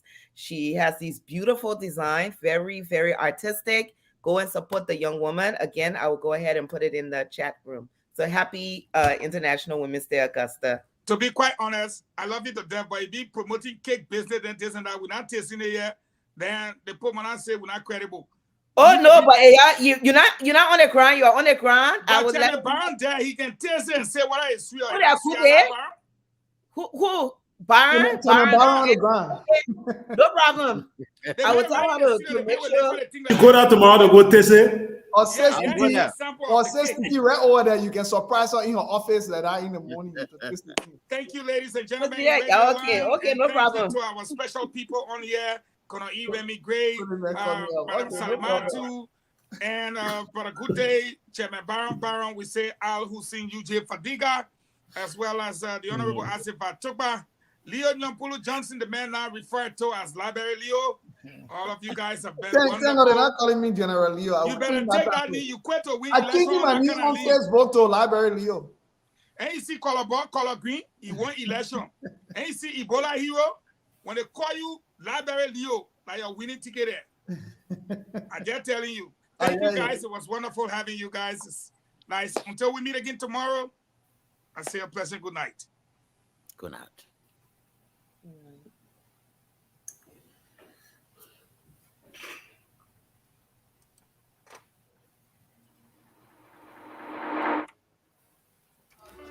The CEO stand with the spoon, and your boy Friday the South Band charges on the beat.